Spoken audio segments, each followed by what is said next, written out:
Hi. Oh, good morning, everyone. We will get started shortly in 5 minutes. We're just waiting for a few more folks to come back into the room that are on a quick break, and then we'll get things rolling. So make sure you've grabbed some coffee. Make sure you've grabbed, there's pastries and muffins over here if you haven't made your way there yet, and we'll get started shortly.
Okay, good morning. It's very lonely up here on stage. If there's any opportunity, if you're not too comfortable, that you might want to come a little closer, that would be greatly appreciated. If you wouldn't mind moving up a table or two while we wait for the room to potentially fill up again, I would really appreciate it. Thank you so much. It'll be nice to see some smiling faces this morning.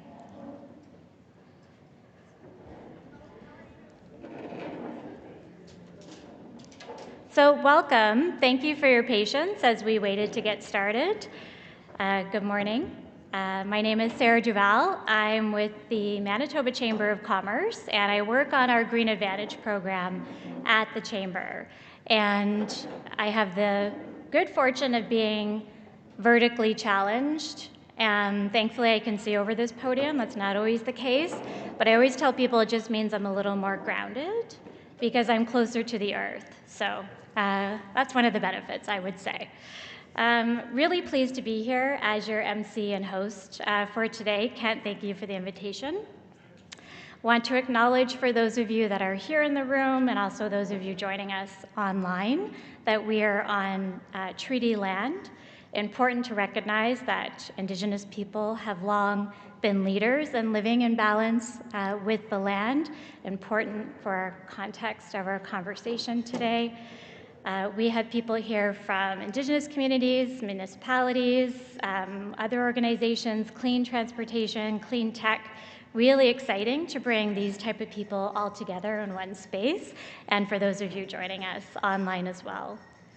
I think we can all acknowledge we're living in a time where conversations around climate, energy, transportation are moving very quickly, sometimes at a scale that can feel a little overwhelming.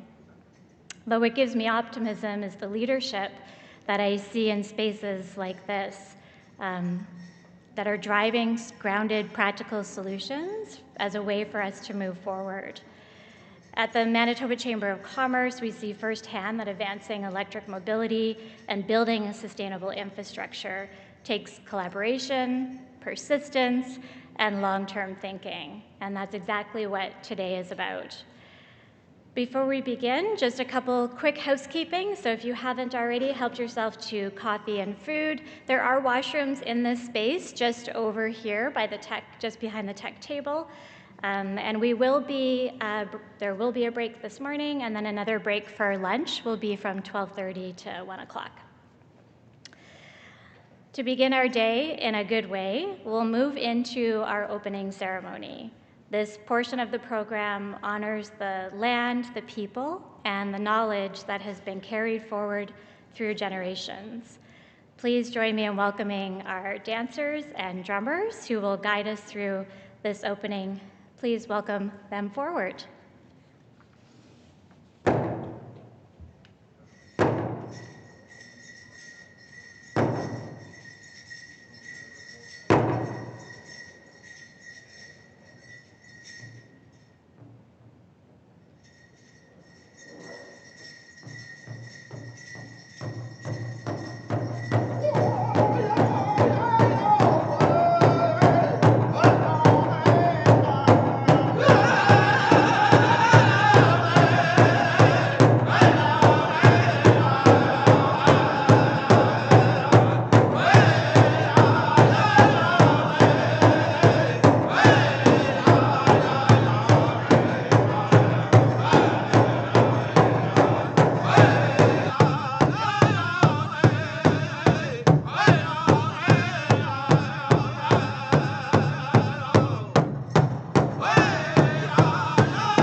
Thank you. Beautiful. It's like a heartbeat of the earth that kind of resonates all through the body with the drums and the dancing. So thank you so much. Just wondering if our elders are here. Jonathan Fletch or Wes Nelson? Oh, wonderful. Okay. Thank you very much.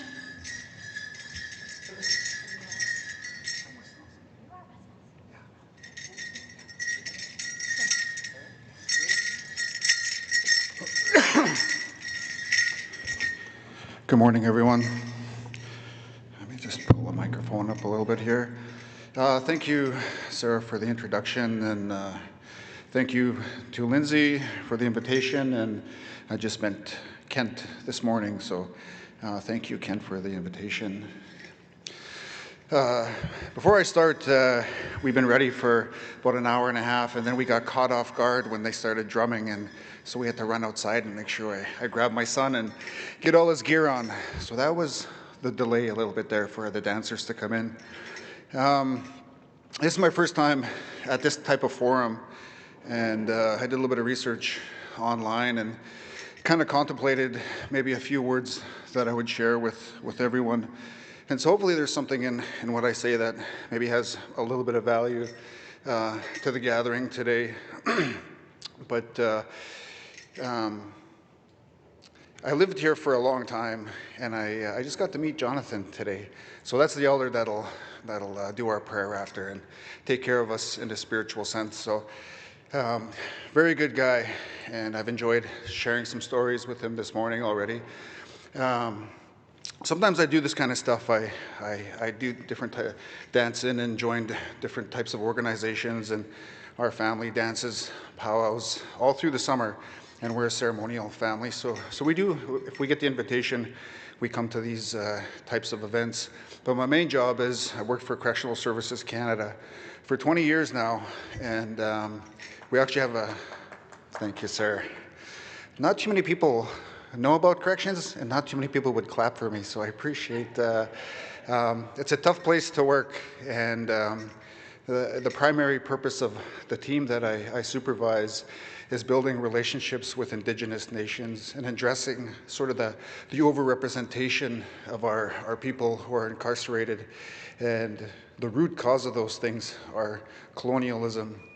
And I think there's parallels that we can draw across all different places, and I think even in a forum like this, we're deeply affected by colonialism and that history, and that might be some of the obstacles that we're experiencing to introduce maybe this way forward, I think. So I was thinking about when I grew up, and I'm kind of at that age where it's kind of weird. I'm kind of like a knowledge keeper, I guess. I don't know if that term fits well.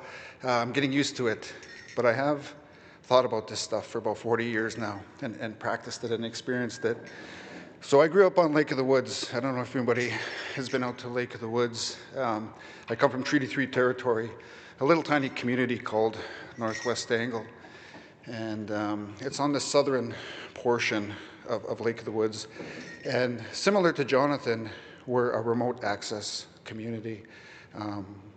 Our trip isn't 12 hours by ice road. It's only an hour though, so it's much shorter. The other unique thing about Northwest Angle is we actually go through Minnesota, and we park in Minnesota to come back to our First Nation in Canada. So it makes for some interesting barriers for people that don't have appropriate documentation just to go back to their homelands.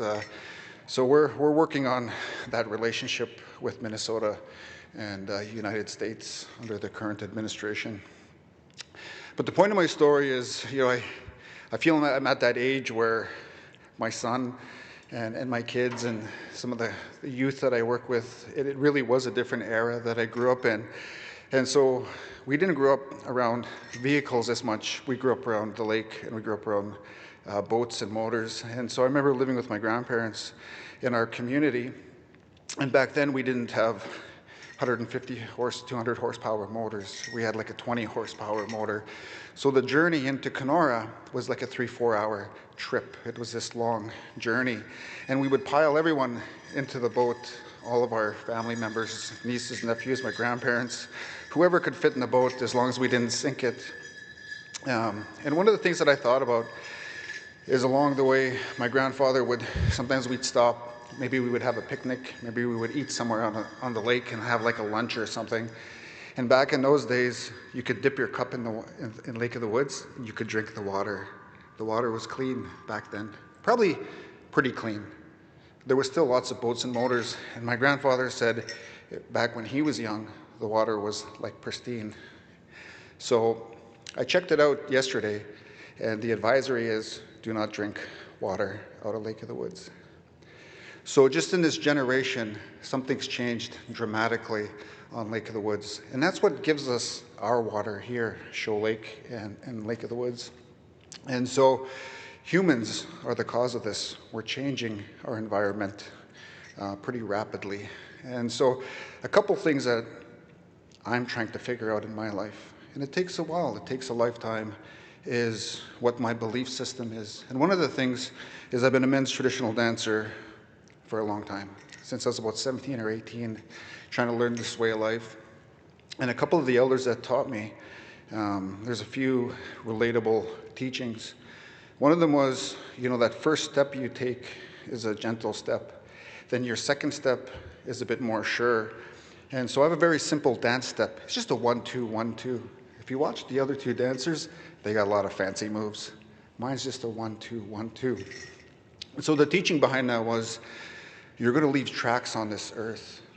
You're going to leave footprints. And you might leave spiritual footprints, and you might leave physical footprints. Every single one of us, we're leaving tracks on Mother Earth. And the cool thing is, somebody's watching us. Could be nieces, could be nephews, could be our family, or maybe, depending on your position, there might be lots of people watching you. And so we got to think about those tracks that we leave. And so that was my commitment, or that's where I am right now. That's what I decided to do. Every day I wake up and I try to leave good footprints. I want those kids to follow me if I'm doing something good, and if I'm not, hopefully they don't look at that. And so I thought about, this Mother Earth that we live on, and humans are impacting it very quickly and very rapidly. And so we are leaving a lot of footprints. And so we have to contemplate that for the next generations. What kind of footprints will we leave? And that's been my work in Correctional Services Canada. Most of those guys in there, they were harmed in some way. Their childhoods were very traumatic and very challenging. And there's a long history of that. And so what they did is often because of how they thought and how they felt created a certain behavior. And I think that's transferable to wherever we are. And so I've danced powwow for a long, long time. And so I've tried to move that knowledge from here to down here, that we leave these footprints. And so I always try to contemplate what it is that I'm leaving on Mother Earth. And I don't have all the answers, but maybe this is part of the answer here. It seems like this is the future. It seems like it's probably a good thing. I don't know lots about it, but maybe this is part of treating Mother Earth in a good way and having a relationship with her. And as human beings, having that responsibility to say, how can I make things better? How can I leave this place better than when I was born into it? And that's the other teaching I thought about too. Was I heard the elders talk about it quite a bit, is there's a responsibility for us to leave this earth at least the same, if not better, than when we were born into it. And I think maybe we forgot that teaching, because I hear the elders talk about that lots. Human beings, we forgot that relationship. We forgot how to work with Mother Earth. We've kind of become instant gratification. And I'm guilty of that too. I scroll through Facebook, I want things immediately. And we become a disposable society. Really nothing we make lasts very long. It's meant to be thrown away. It's meant to break down, and it's not meant to be fixed. Sometimes it's meant to just go in the garbage. And so I contemplate that, and Yeah, so that's some of my thoughts when we danced in today, and when we come here to visit with you guys. I don't have all the answers, but I contemplate leaving this earth better for my son than when we came into it. And so I think that speaks to maybe a couple things or a lot of things. I don't really know. You guys are probably more the experts than me. But walking gently on Mother Earth and leaving good footprints and always contemplating what we're giving to our children, what we're giving to our grandchildren, what we're giving to our great-grandchildren. That's a way of life. That's a way of living, a way of seeing this relationship. And so I'm always thinking about that. Hopefully we can, shift as a human society away from maybe where we're going, and maybe we could just do things better. And that way our kids will inherit this earth in a much better way.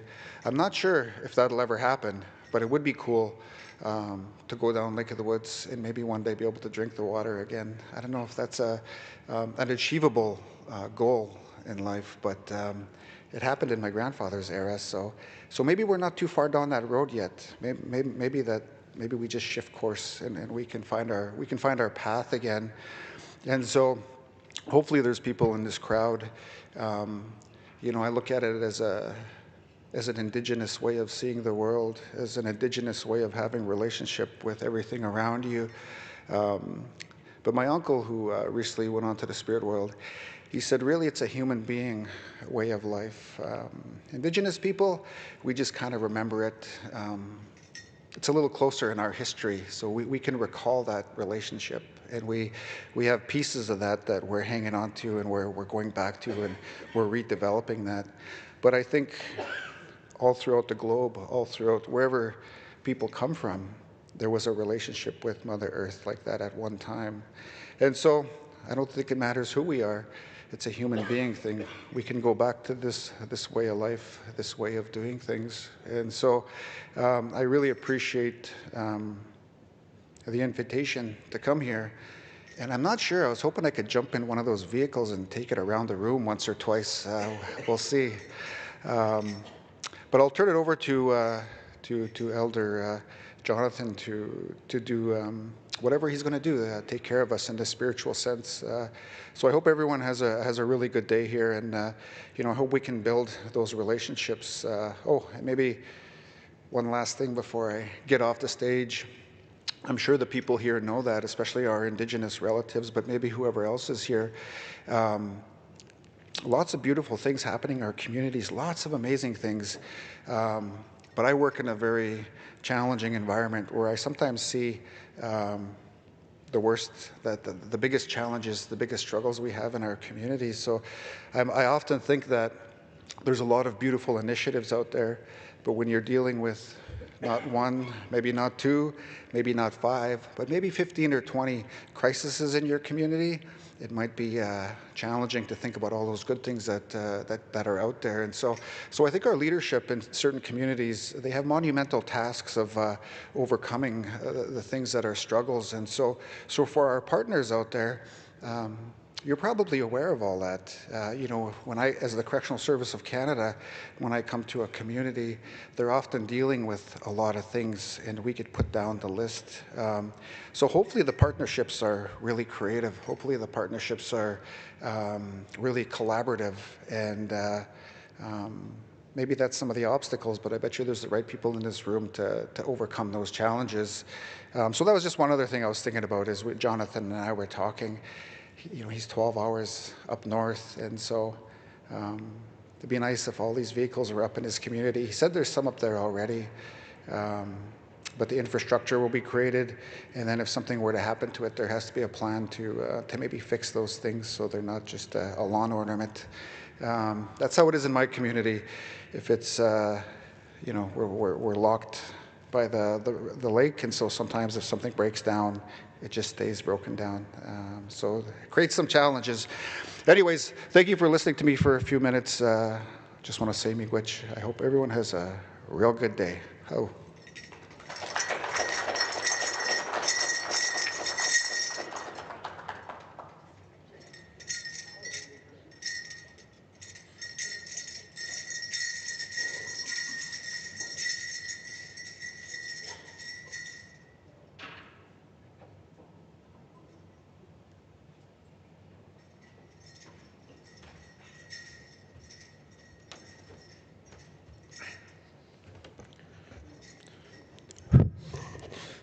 This is always my case when I get asked to speak. I have to lower the mic, or somebody get me a stool. But anyway, I was asked by my chief, Chief Raymond Flett, to come here today because he can't be here, and maybe perhaps to deliver some of the things that he said to me to tell you. And that's about all I knew. When I walked in here, Lindsay says, "You're going to go and speak. Got to go and say the opening prayer and all that." I said, I wasn't prepared for that, but anyway, I'll do my best to accommodate what I'm asked to do. So I do have some words to say after, and I'll say the opening prayer first. So if you just can bear with me, I don't often do this opening prayer and stuff like that, but I'll do the best I can. So with that, if you can maybe join me standing up.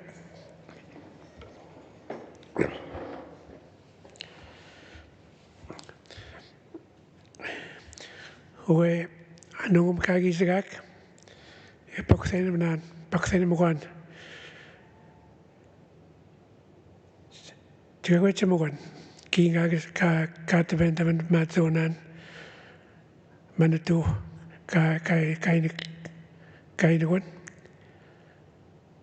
Ewa, which mamatan the man, chi kanaman mataw ko nagmakayawat, chikanawapan na mataw, anagawish tigaj.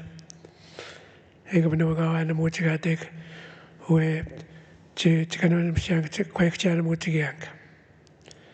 Ega baksendan, uwe kay baksendan man sa zawentaman, uwe nungum kagizgak, kagisipayak, onja mo baksendan yan, uwe nungum kay nagwanchi yan. Miigwech. Okay, that's my prayer, and I'm praying to God, our Creator, to provide wisdom for the discussions that may be provided here, and that you will intertwine with the discussions, questions, that whatever happens here, that the Creator will be watching and bless our discussions and the people that are here, and that you, when you go home, that they watch over you for your return trip to your loved ones, to your community. That's basically what I said. So I'm translating to you what I said. Sometime one person one time asked me, he was an elder, and he asked me to come and interpret what he's praying in his own language. He's from back home. And I thought to myself, why would I want to interpret the things he says to the Creator? Because the Creator knows everything. But I guess he just wants me to say what he asked for the Creator, and that's what I just did for your people. Anyway, having said that, I like Mr. Wesley said, I just met him, first time I met him, and he just seems that I've known him for a while, for a long time. This is the way he talked. He was just interconnected. I knew where he came from, and I know some persons over there that I knew from when I was growing up, and the community that he's involved in over there. I just know what he's talking about. And in Kenora area, whenever I travel there, it's just like home in Island Lake. Same environment, it looks same thing. So I interconnect very quickly when I'm in that area. There's only one thing. One time I was in Thunder Bay, in a hotel there, and I heard this non-Indigenous person. He said to his people, friends, I guess, I'm a truck driver. And I didn't use number 1. I used the other highway just south of near the border area. I have trouble, he says, when I come to a First Nation community. There used to be a sign there, a little sign, and you can read it. But when I'm doing 90 clicks or 100 clicks an hour on that road, I see a sign that's about this long, he says, and I can't read it that fast. It's the name of the community, a reserve nearby there. And I guess that's what they're doing there, changing their traditional naming, and that's what we're trying to do as well too. So anyway, just to give you an idea, you see this emblem over there, turtle. Turtle is a symbol, and in there's 2 fishes there. And our community is a Christian name. When the missionaries came there, they probably didn't know how to pronounce what it was called. We call it Midhainagaming. Midhainagaming means it's Mariah Portage. Midhay we call Mariah. And Portage is a Midhainagaming because apparently somebody saw the Mariah one time swimming across over the portage because the water was high. So that's why it was called. So, but I guess they can't pronounce it, so they converted it to St. Teresa Point, and that's why it's named. And when people are still trying to revert it back, we still call it old traditional people. It says Midhainagaming, and that's why I tell people where I come from. They know what the word is. So even in Island Lake, we have another community called Wassigamak, kept their traditional name, and also Garden Hill, they kept their traditional name, and we call it Kistaganawajink. That means Garden Hill. Wassigamak, you already know, it's a bay, Wassigamak Bay. And Red Saka Lake, we call it Miskamebin. That's the name of the sucker. So it's traditionally called. So anyway, we try to maintain our tradition by keeping the names that was our ancestor lived in.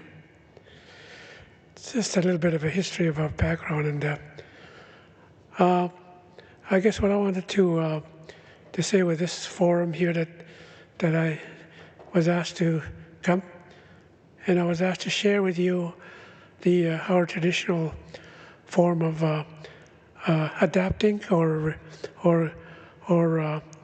accepting the solar energy that we had a long time ago, meaning the sun. You know, our whole life is dependent on the sun. You know, besides being a light, there are things that we did that we needed the sun. And one of those things is to cook food that we eat, the fish, you know.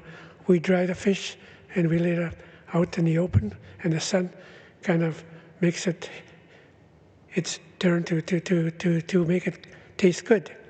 And then we cook it with a fire. And we did all of the things, you know, when it rains as well too, you know, those are things that we adapt to when we grow up. I remember all those things. And you know, I remember being with my dad in his traditional area in a bush, and he said to me, "If you think you ever get lost, just know where the sun is. You look at the trees on one side where the sun is exposed to the sun, that the tree bears a different type of a branch or the bark of a tree where it doesn't expose the sun on a daily basis. So you know where the sun is, mostly on the south side and the north side, or the east side and the west side." So I always remember that when I'm in a bush. You know, and times I've been in a bush where it's just no sun at all. So I'm very familiar with those things. And those are the teachings that I always remember my dad told me. And one of the things, the other thing I want to mention is my grandfather. I grew up with my grandfather from the time I remember. I must have been about 3, 4 years old. I spent time with him till I was about 11, 12. He taught me a lot of things in our area. And one of the things that he took me to is his ancestral land, which is about 20 kilometers from where I live. And every summer I go there, try to be there. It's a little bay, it's called Wapos Bay. And in our language, I'm translating it to you. So when I go there, I remember spots where my grandfather took me for fire and stuff like that. And I always go and sit there when I go. This was my way of communicating with my grandfather. And a lot of times I can see him. I see him where he walked, what he did, you know. And that's a good thing. That's my spiritual connection to my grandfather. He was very prominent in my life. The things that he taught me. Now, one of the things that he taught me was, wherever you are, he showed me, like he'd go like this, on the islands, on the lake, or whatever. Always try and learn to adapt from the environment, he says. You adapt to wherever you are. For here, you adapt to the trees, to the berries, to the fish, to whatever you can use for your livelihood. If you're out there somewhere, it's not your territory, it's a new territory, learn from it. Adapt from it. What I'm trying to make a point here is, I'm one of the residential school survivors. And you hear stories about them, very negative. And, you know, I didn't feel those kind of things some people relate to, how they suffered, how they were abused. And that's one of the things that I learned. I learned to adapt in that environment for the betterment of to keep me strong.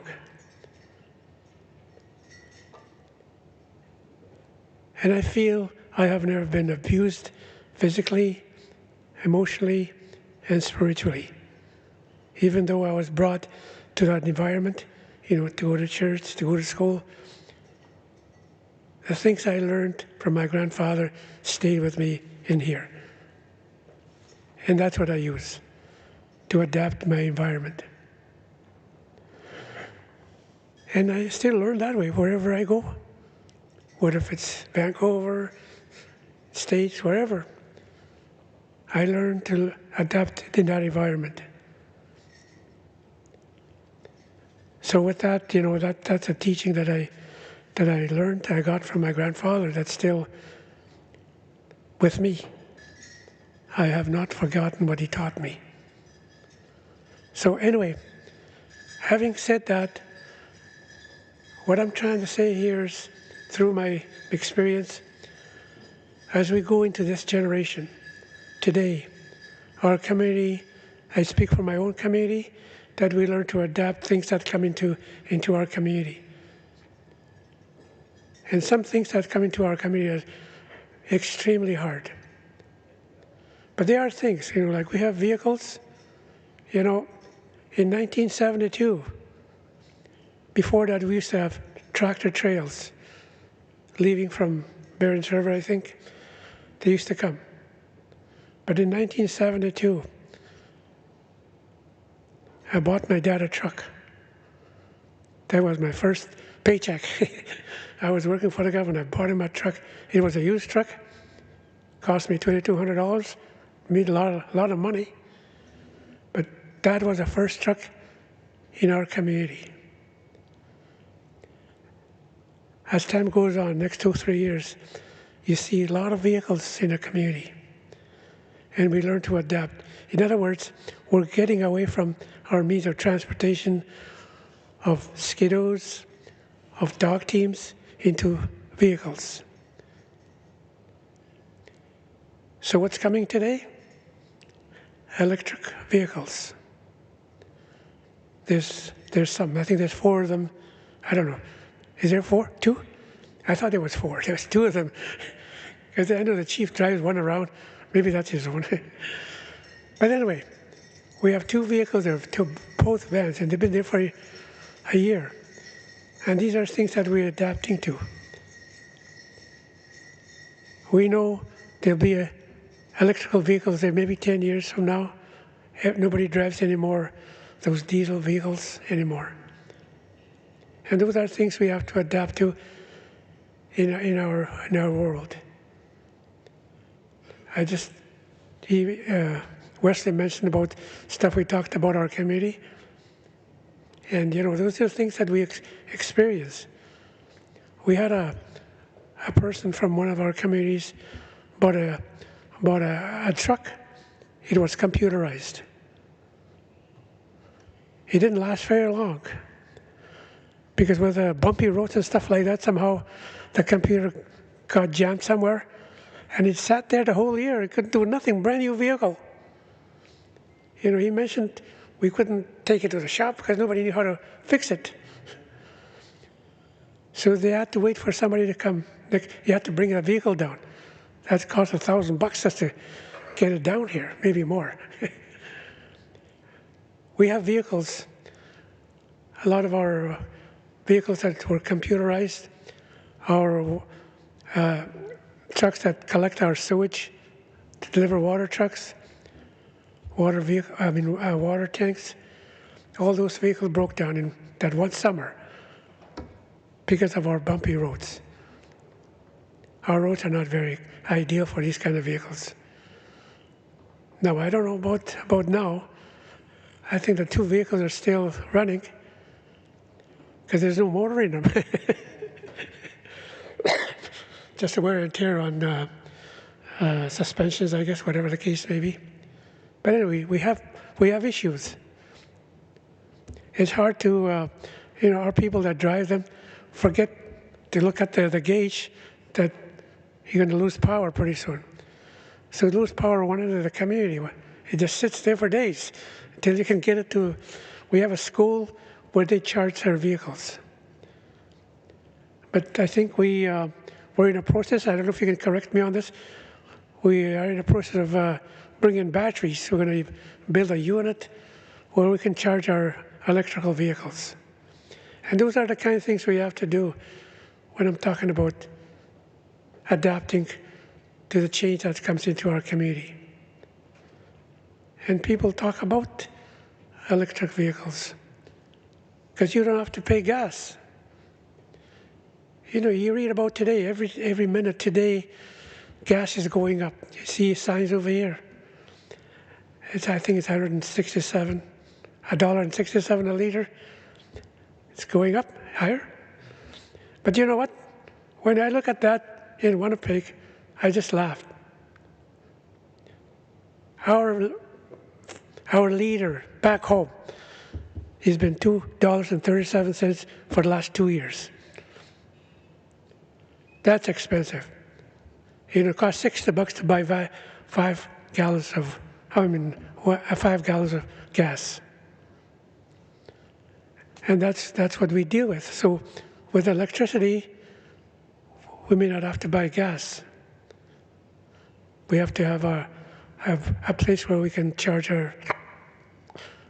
our vehicles. Now, the only problem is, it may be good in St. Teresa Point, but if you want to drive down on a winter road, you better find a way along the way, Barons River, along the way to Winnipeg, or through Norrie House, where you need to charge them. I don't know if anybody of these, I don't know if these communities have a facility to charge vehicles. I don't know. But I know Chief has a whole slew of batteries. He carries a generator at the back of his truck, just in case. But it happens, Those are the kind of things we have to adapt to. We live in a remote community. We don't have access to all-weather road, and we're working on it, hopefully trying to get all weather out into our community. So I don't know if I'm boring you to death with this thing I'm talking about, but you know, these are things we have to think about.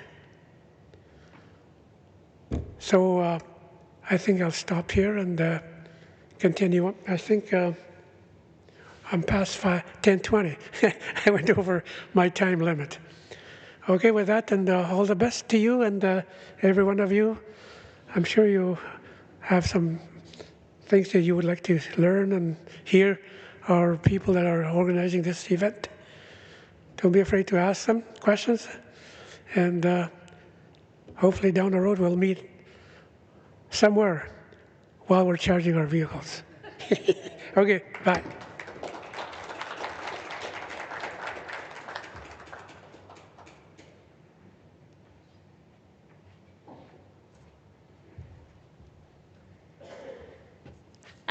Thank you very much, Elder Flett, for leaving the microphone exactly where I need it as well. So that works out perfectly. It's always a privilege to listen to people's stories that they share. And so, Elder Flett, thank you for sharing the teachings that you have from your grandfather. I think that message of adapt and learn is certainly relevant for the conversation today. And Wes, who spoke very well considering how out of breath he was that we called him up on stage. But his message of footprints following both physical and spiritual footprints also means that we're leaving footprints for others to follow, which I think is really important in terms of the leadership that we want to show here today. Just a note for those of you that are joining us online, if you want to participate and interact in the chat, you do need to subscribe, so make sure you've done that so that you can interact online.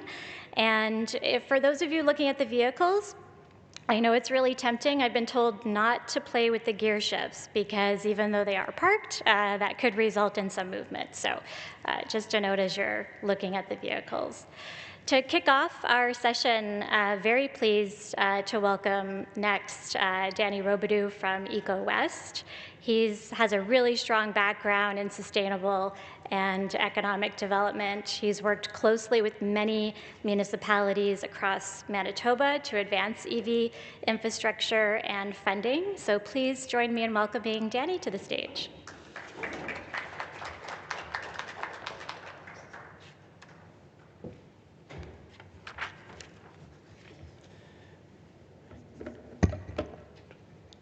I'm usually pretty short too, so I'm not used to raising the microphone, but just a little bit. So thank you very much for having me here today. As Sarah mentioned, my name is Danny Robidoux. I'm the executive director of an organization called Eco West Canada, and we work primarily with municipalities across the prairies to help them identify and adopt new clean and green technologies, whether that be transportation, waste, energy, net zero buildings, etc. Today, I was asked by Kent if I could come and talk a little bit about the work that we've been doing most recently for the last couple of years around the EV transition and how we're working with communities to help them with their transition to electric vehicles, whether that be for the installation of EV charging stations or even the purchase and operations of EV vehicles. I'm going to shift over here though, because I am not quite tall enough to be able to read the screen on down here. So, who are we in terms of Eco West Canada? We're an environmental economic development organization that was created by and for municipal leadership. We've been in operations in Manitoba since 2008. In the prairies since 2014. Our parent organization, which is the Association of Manitoba Bilingual Municipalities, incorporated us back in 2017. And just a couple of years ago, we've also just signed a partnership agreement with the Saskatchewan Urban Municipalities Association to help them and their members in this transition to a greener economy. So we've been at this for a fairly long time, but I can definitely attest every day is a new day to learn something. And I really appreciated what the opening remarks by both Elder Flett and with Wes. We are leaving footsteps and we are learning, and I think here today is what I'm hoping is just to be able to share some of those learnings with you, because I don't profess to know everything, but we've made some progress in some ways, and hopefully that those can be of benefit to everybody here as well. So our vision at EcoWest Canada is really that we're here to ensure the growth and prosperity of Western Canada's municipalities through planning and implementation of green economy infrastructure. And like I said just a few moments ago, is that our focus areas are really on the green transportation, growing circular, that helps. I don't know who did that, but thank you.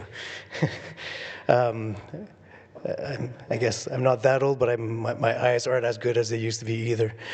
So we are working on growing the local circular economies and enhancing waste management, reducing emissions through improved building infrastructure, as well as advancing climate resiliency and preparing for emerging hazards that climate change do present our communities. And I think the main thing that we see as part of the work that we do on our day-to-day is that there are great solutions. We see all these great cars, but I think it's very much solutions need to be specific to each location. Each location has its own particular challenges, whether you live near a waterway or in a forest area, the impacts of climate change are all different, and your challenges in terms of being able to implement different changes are also dependent on your reality or your community's reality.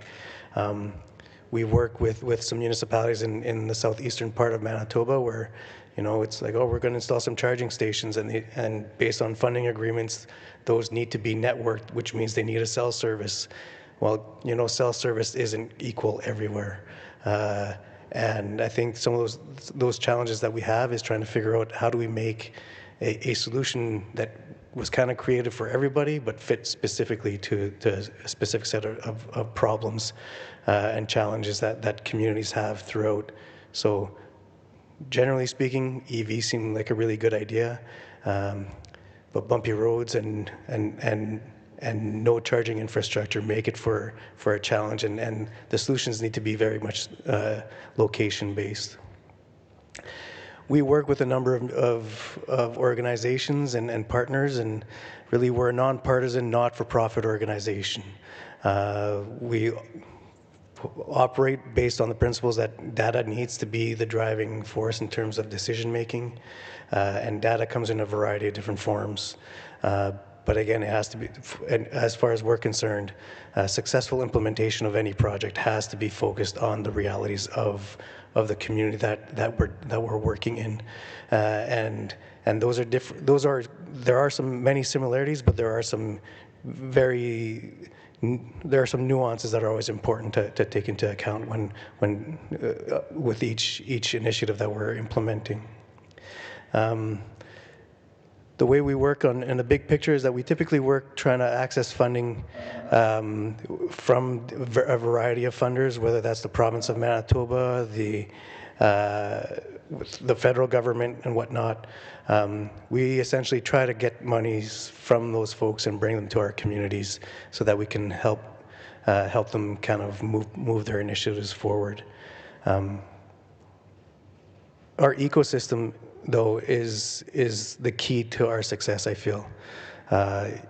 We're a small team. We're very versatile and able to do a fair bit of work, but it's not just the team at EcoWest, but it's our partners that are able to help us out. And we very much find that in communities, it's also around partnerships that success is built. So typically when we start working with communities, we don't kind of come in and impose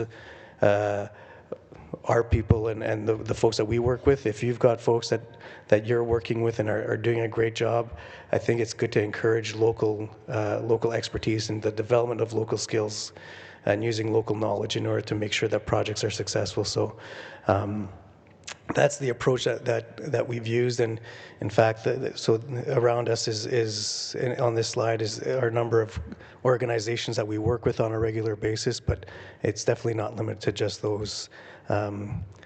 Success is a team sport as far as we're concerned. Our approach also to project development and is also one where, for us, things need to start with a plan and the development of a plan. Once we know kind of where we want to go, we dive into a more specific in terms of feasibility studies and a deeper dive within each component of those plans. Then once we have an idea of this project may actually work, it may have legs, then we typically try to work on developing a pilot project just to make sure, because you never want to go to zero to too big too fast, because again, those local realities come into play, and it's always great to test things out bit by bit so that you don't bump into the wall too hard and end up with a crooked nose. And I think an example of what we'll be talking about later is there's a vehicle parked back there. It's called, with the logos of Red River Rides. It's a great example of communities taking charge of an initiative and slowly but surely rolling it out so that we test things out properly before we put it out to the public and see that whether or not it works. Once that's done, then we can go to a larger scale. Then you know what your return on investment is going to be. Then you know kind of how all the glitches ideally that you're going to face and how you can fix them. Working those out on a smaller scale is always very important before going too big too soon.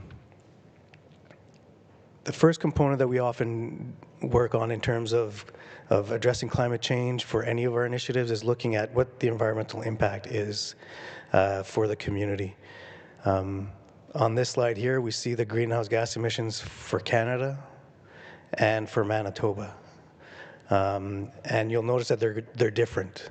It means that Manitoba's approach to climate change and how to deal with greenhouse gas emissions, you can't just use Canada's approach. It has to be very specific, more specific to Manitoba, because our reality is different here.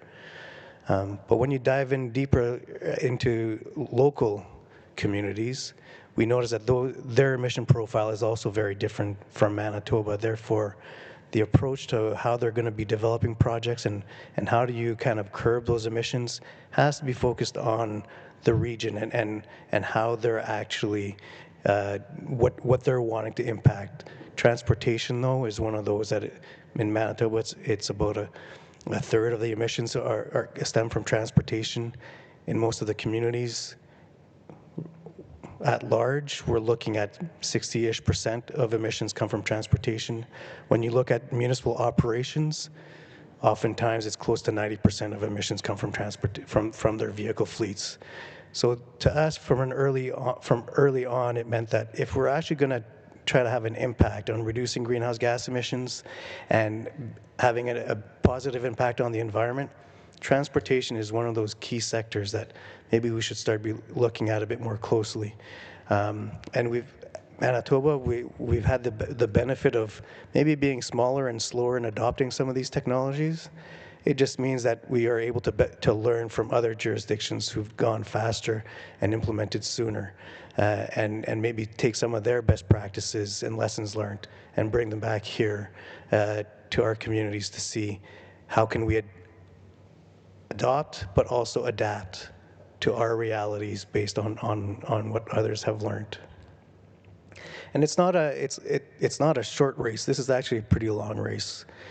We've been working with municipalities since 2016, so geez, I guess we're coming on 10 years now, trying to convince them that maybe EVs aren't that bad of an idea and we should be looking at these. When I was going over these slides, I was like, boy, really? Is it been 10 years already since we've been trying to convince municipalities that this is a good idea? And it seems like just now we're finally getting some traction. So this is a marathon. Change does not come quickly, but important things, it's important to stick with them. And so I'm pretty proud and pretty happy about the work that my team has done and the work that communities have done as part of the work that we've been doing for a long time. In terms of transportation initiatives, what have we done since 2016? We've done a fair bit in terms of being able to install EV charging stations throughout Manitoba and Saskatchewan, thanks to help that we've received from Natural Resources Canada and funding that we've been able to use to do that. We've received also some funding from Natural Resources Canada for zero-emission vehicle awareness initiatives, promoting EVs and other modes of transportation that are less polluting. We worked with the community of North Battleford in Saskatchewan on, they approached us and said, we have 300 plus vehicles in our fleet. We would like to see whether or not it's possible for us to convert some to electric. So we helped them kind of set up their study and their work in order to assess their fleet to see what kind of work can actually be done. Which vehicles do you target first? And this was probably 5 years ago when EVs weren't that popular just yet, but like I said, it's a marathon, and they had the foresight of going, yeah, like we have too many vehicles for our community. In terms of public works and whatnot. So they're trying to figure out what the best strategy in terms of managing those assets for the community might be, and see if there's a way that they can incorporate ways of being better for the environment. We've worked also with Stonewall and the Stonewall Area Mobility Service, who've got vehicles that they're currently operating, transporting people to work engagement, and other types of reasons for moving around. They saw an opportunity with federal programs out there in terms of being able to transition some of those vehicles to electric. So we've worked with them in order to access funding for not only EVs, but also fixing up their shop if they are going to get into an EV ownership for larger transportation vehicles, and then also EV charging infrastructure. Because if you're going to be running around with people, you want to make sure that those vehicles are staying charged at least long enough to, especially in winter, because it'd be unfortunate to have some grandparents going to bingo and they're stuck on the side of the road because they ran out of battery power. And lastly, I think our biggest and most important project thus far has been called the Southeast Regional Transportation Initiative. It's an initiative that we worked with 11 municipalities, and there was also the First Nation of Buffalo Point that was involved in a feasibility study and market study to look at what could transportation look like in the Southeast. Not just transportation, but public transportation. Everybody has these fond memories of when Grey Goose and Greyhound used to run. The running joke with the group that we were working with is that sometimes those memories are maybe more fond than reality, but you always miss things that you don't have anymore, and transportation is something that those communities really would like to be able to see come back in some way, shape, or form. And the first true initiative that came out of that work was led by the rural municipality of Rechot, which is putting together the Red River Rides initiative. So it's a car share, ride share type program where there's vehicles available, not just for their own internal purposes, but for the community at large as well. So I'll get into these in a little bit more detail. So in terms of the work that we've done for electrification of transportation, we've helped finance the purchase and installation of over 150 charging stations throughout Manitoba and Saskatchewan. We've also done some work on e-mobility campaigns, and since 2020, we've been able to bring in over $5 million, close to $6 million worth of investment in Manitoba and Saskatchewan to help move those yardsticks forward.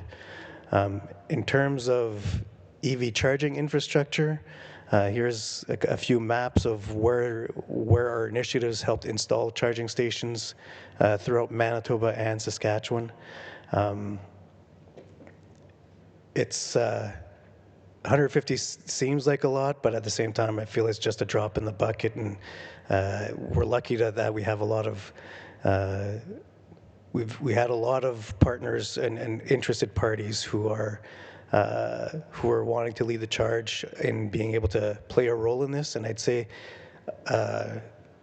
throughout the years, we've been offering this with the support of Natural Resources Canada, and actually, since the last couple of years, we've been tasked with engaging in Saskatchewan a lot more rather than in Manitoba. We'd like to be able to come back in Manitoba, but when you go into a new territory, you really have no idea what you're getting yourself into. So we were very cautious in terms of moving into Saskatchewan. But what we found in terms of those who are interested in this, it's mostly the First Nations communities who are really leading the charge in Saskatchewan. Municipalities are way more reticent. I don't know if it's because the political makeup and how they've been getting pushback from their residents. Therefore, they're less prone to jump into this and actually try to get this going. But First Nations in Saskatchewan, I guess that they're seeing a big interest in this, and they're really moving forward with some really, really interesting projects. So we're looking forward to seeing those come to fruition and learning with them as to how this works for their communities, but for the province of Saskatchewan as well. I mentioned we did some zero vehicle awareness initiatives where we provided some webinars and tools for communities who are looking at the EV transition. Our first wave of work was really to look at charging infrastructure and how to educate communities on what charging infrastructure looks like and what they can expect. We conducted a second wave of awareness initiatives, mostly around e-mobility. So we pivoted a little bit, and we figured that the marketplace kind of understood fairly well how EVs are coming in and to play. But I think from my perspective is that transportation is changing greatly everywhere, and rethinking how that could work in communities. I don't know that we all need vehicles with four wheels. We need to make sure that our communities are healthy, and sometimes that's with bicycles. And ironically, e-bikes are becoming a thing as well. So for everyone, for folks who are living in more difficult terrain, more hills, let's say in the countryside, being able to go check on we know of farmers who are, instead of taking their pickup truck to go check on their crops, they're actually using e-bikes, because getting up the hill now is pretty easy when it's e-assist rather than having just to pedal with your own two legs. So, and you know what? On a nice day, you're getting fresh air as well, and possibly getting a better sense of what is out there. Because I know when my family comes from a farming background, and part of the joys that I had growing up was taking Sunday drives with my grandfather and my dad, checking on the fields. We always had the windows down. And the smell of the countryside is always kind of special. So I figure, some of these farmers may be reliving some of their youth as well, going, yeah, I used to ride around, there's an e-bike right there, just for a demonstration. But anyways, there's ways of that transportation can help in the overall health of folks, and so we were trying to promote that with this initiative. Just to touch on North Battleford a little bit, we mentioned that they were looking out at transitioning their fleet, and again, I think they had like 300 some odd vehicles that they were looking at. You know how it works. The foreman gets the brand new truck every year, and then his truck gets bumped down to the next one down the road, and then all of a sudden the summer students are driving 15-year-old trucks that are pretty beat up, but everybody's got a truck, right? But do they all need trucks? Maybe an e-bike might be an easier way for them to get around, and you now just don't only have an e-bike, but you can have e-cargo bikes as well. So if you're driving around with a weed whacker, do you need a pickup truck for that thing, or can you just put it in a cargo bike and bring it to site? So that's some of the work that we were doing in North Battleford. Stonewall, like I said, we were working on them to look at, they were wanted to convert some of their fleet. The SAM service brings together the town of Stonewall, the arm of Rockwood, the arm of Rosser, and the arm of Woodlands. And they travel around a fair bit in their area. We were able to help them through this program. We were able to help them purchase some EV charging stations so that, like I said, the buses, when they're fully loaded, don't run out of fuel, and especially in wintertime would be unfortunate. The biggest challenge, though, that we had with this initiative was finding a bus manufacturer that would produce a bus that could go highway speeds with enough clearance for winter and snow. And also that the manufacturer wouldn't be going out of business in 6 months. It's a brand new world right now, and there's a lot of new companies popping up and then disappearing, and they resurface somewhere else. So the biggest challenge right now we see is being able to find reliable manufacturers that are in this space. And I think, unfortunately for SAMS, they weren't able to necessarily find an electric bus manufacturer in time in order for them to take advantage of their funding, so they probably had to go with just a regular internal combustion engine vehicle. We looked at a lot of vehicles, but if you can't go over 60 kilometers an hour on the highway, it's probably more of a danger than not. So again, we need to find solutions that meet the needs of the region, not just we got an electric bus, great, we'll travel 60 kilometers an hour down the highway. It creates more of issues than anything else. Finally, the Southeast Regional Transportation Initiative, or CERTI, was really looking to find affordable ways and cost-effective models of travel to help people continue to live in southeastern Manitoba in such a way that they have affordable ways to go to work, to go to school, to go to doctor's appointments, etc. And what could that look like? So we did look at the electric buses, electric vehicles. We looked at e-bikes as well in terms of local, within a community kind of transportation, and taking advantage of active transportation networks. But one of the main initiatives that got a lot of interest was a car sharing initiative. There's some of these initiatives that have been developed out east in Quebec and in the Maritimes, where municipalities would purchase vehicles and on the off hours make them available to communities or community members, community organizations. And we thought that was kind of interesting. And in Winnipeg here, there's also the Peg City Car Co-op as well, which is kind of demonstrating that car sharing is something that we could actually make happen possibly here in Manitoba.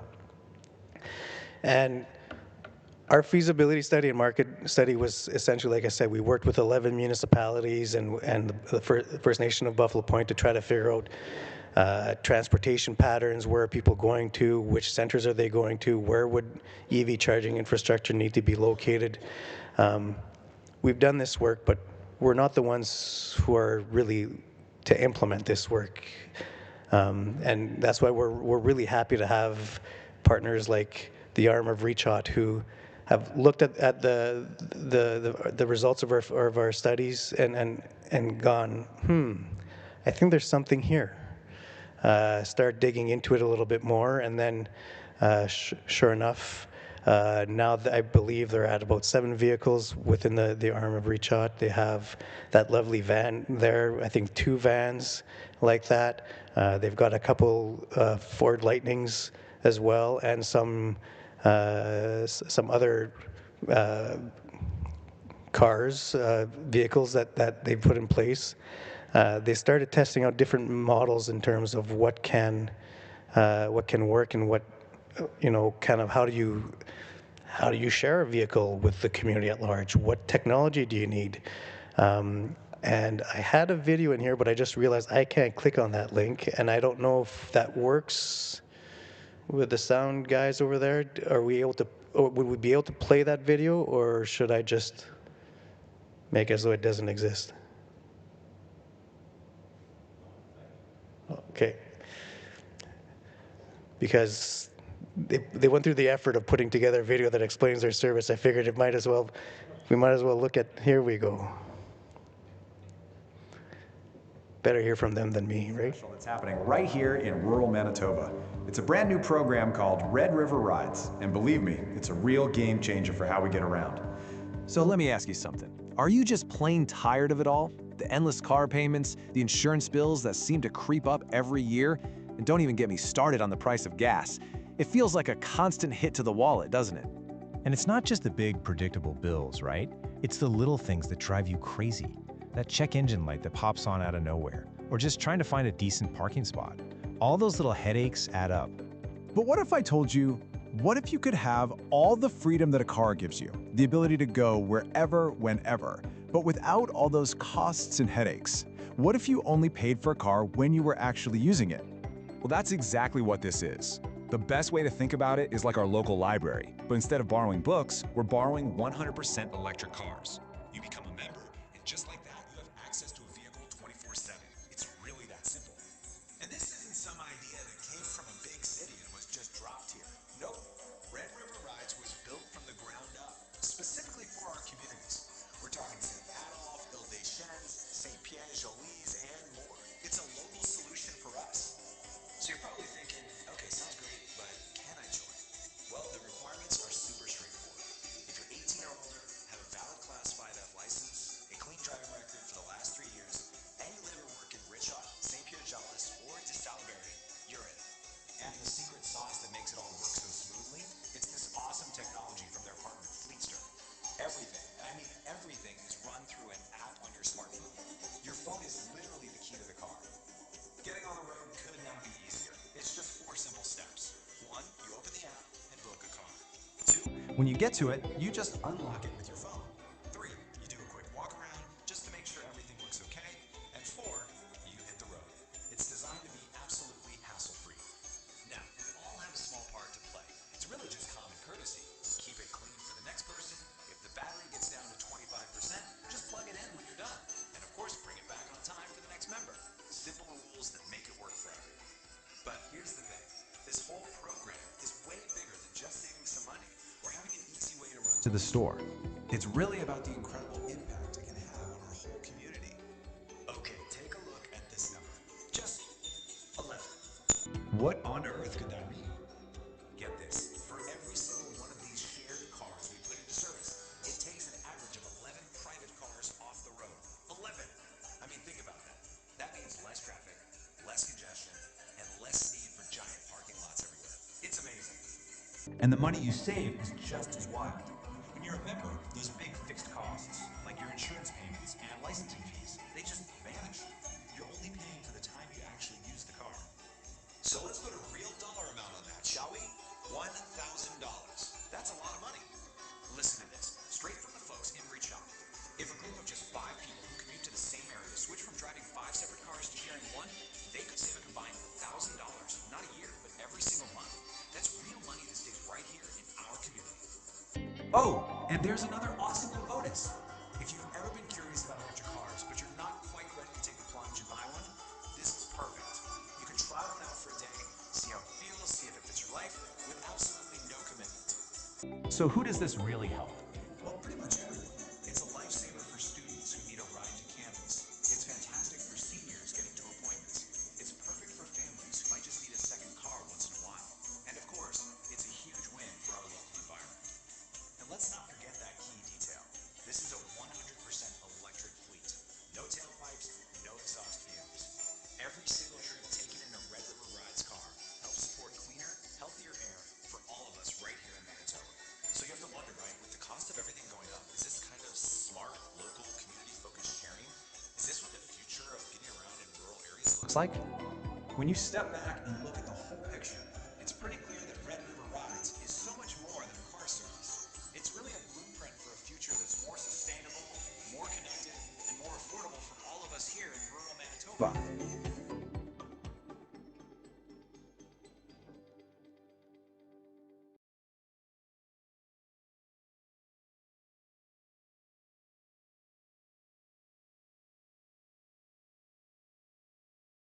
to their reality in terms of being able to provide something to their community. It's an interesting blueprint that can be followed, I think, by a lot of other communities, maybe with some tweaking to meet the actual kind of situations that other communities live, but we now have an actual living product and a way that it's been delivered. So we're really happy because someone actually took the work that we've done and decided to apply it and put it to the test. And not only put it to the test, but also be able to demonstrate it to others to go, that's interesting. Can we do something like that? And I'd say, well, if you're interested in that, there's actually a couple of gentlemen here today from the ARM running this program that if you've got great questions, I mean, I'd love to be able to answer them, but they're the ones who are running the show now. And really that's the work that we see as our role as an economic development organization is not to do everything for everyone, but to empower communities to get the information that they need and apply it to meet the needs within their own communities. So again, it all goes through the same, that cycle, right, of developing a plan, conducting a feasibility study, piloting out the project, and then hopefully if this proves out properly and all the kinks are worked out. I know it's taken a while for them to get to this point, but they were working on all those kinks and like what can go wrong? How do you break the app? What types of apps should we be using? They've figured a lot of that out for a way that meets their needs. And I think that information is now available to others to see how they've done it. And then you can figure out, do we do it just the same, or can we modify it to meet our needs? So how would you go about figuring some of that stuff out? There's a variety of funding opportunities that are available. Our approach, as I said earlier, is very much more focused on municipalities. So we work a fair bit with the Federation of Canadian Municipalities that has funding programs for this sort of thing. We work a fair bit with Natural Resources Canada to help with EV charging infrastructure, as well as Infrastructure Canada that helps finance some of these rollouts. They're the ones who help finance the Stonewall initiative as well. Last week we actually announced a new partnership that EcoWest has entered into with the Canadian Urban Institute. And it's an initiative that is funded through Infrastructure Canada. There is a climate toolkit for housing and infrastructure that Infrastructure Canada has put together. So there's a help desk. If you've got a project and you're looking for funding, you can call their help desk and they'll help guide you in some way. There's a climate insight tool which helps communities assess the climate risks and vulnerabilities that exist to them. And our partnership really resides on what is called the Climate Ready Infrastructure Service.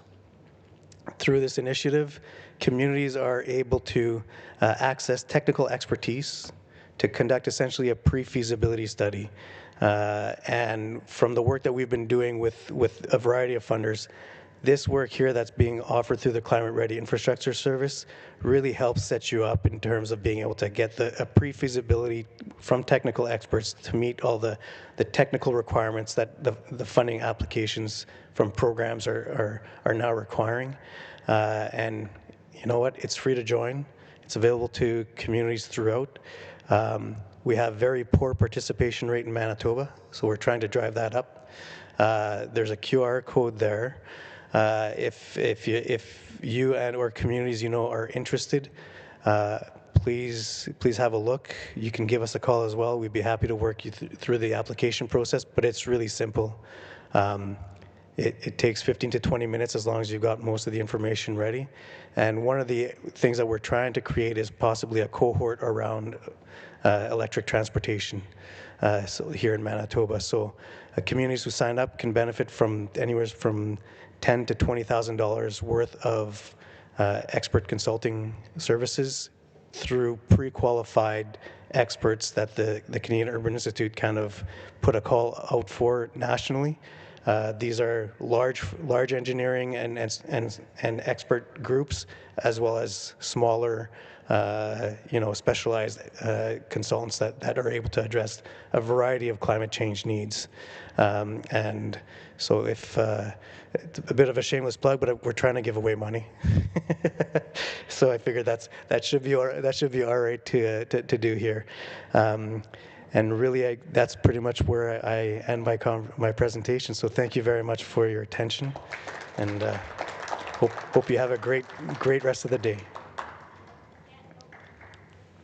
Oh, we might have time for a question or two, either from the folks online or if anyone here has a question for Danny. You're very thorough. Unless I've been super thorough and has answered everything. Lots of information. Yeah. I have one question for you, just to leave with everybody. I'm on my tippy toes. If you're a community who is interested in getting started, what is the first step to take? In terms of transitioning to EVs, I would say that it's really the first thing you should be looking at is your own vehicle fleet and the services that are available in your community, and how is that currently being operated. Look at your bills in terms of fuel consumption, in terms of maintenance, and that number could be pretty staggering and shocking. But that's where you should really be starting to look at is how much are we paying right now? The rest of it is it's a math exercise in part in terms of trying to figure out does it make sense to right-size vehicles? And then if you're looking at at an EV conversion, it's also looking at your availability of power. Can you actually put in place an EV charging station or stations that would meet your need? So power availability, and then depending on the technology for EV charging that you're looking at, some require that you have cell service access for the charging station. Cell service is not equal everywhere, but there are solutions to this, and I think so. To me, the first step would be just have a look at your current situation, your current fleet, and then I'd say scan that QR code that I had there, and maybe even submit an application for a technical expert to have a look at how you can actually convert your existing fleet to either electric or hybrid or other modes. Great, thank you. Hey, Dan. Great presentation. Thank you. I've got a couple questions, mainly because I was multitasking and not listening. How many vehicles in the rideshare did they end up purchasing or part of their fleet right now? 8. 8? Yeah. 2 vans, 3 Lightnings, and then a number of different cars. So they have rideshare electric pickups? Yep. Yeah, cool. And then this would work at a First Nations, right? Anywhere in Canada, First Nation? I can't imagine why it wouldn't. I think part of the challenge when we so ReachOut is leading with Red River Rides. Yeah. In the southeast, we were working also with the arm of Piney, who's partnered with Buffalo Point First Nation. Mm-hmm. Their challenge was they weren't necessarily able to put in EV vehicles because of some of the limitations on charging infrastructure currently out there. Yeah. So they went with a couple internal combustion engine vans that they are making available to the public for their community. It's less automated, so it's not an app. It's more of a old school paper and pencil kind of approach to things. The conversation from what the folks down there were telling me is that the conversation's now changed from we don't have public transportation and we really need it to we just can't get to the public transportation now. So those e-bikes might be pretty useful in terms of last mile connectivity, but at least we're moving some of we're removing some of the barriers, and it's new ones are popping up. But I think that's just with change. There's always something that doesn't work exactly how I'd like it. But it's finding out how do you serve your community and how do you do it in a way that is technically feasible for your reality. I'll help you out with the answer. Yeah, it'll work in our First Nation. Yeah. Thank Yeah. you. Thank you. Sure. You mentioned,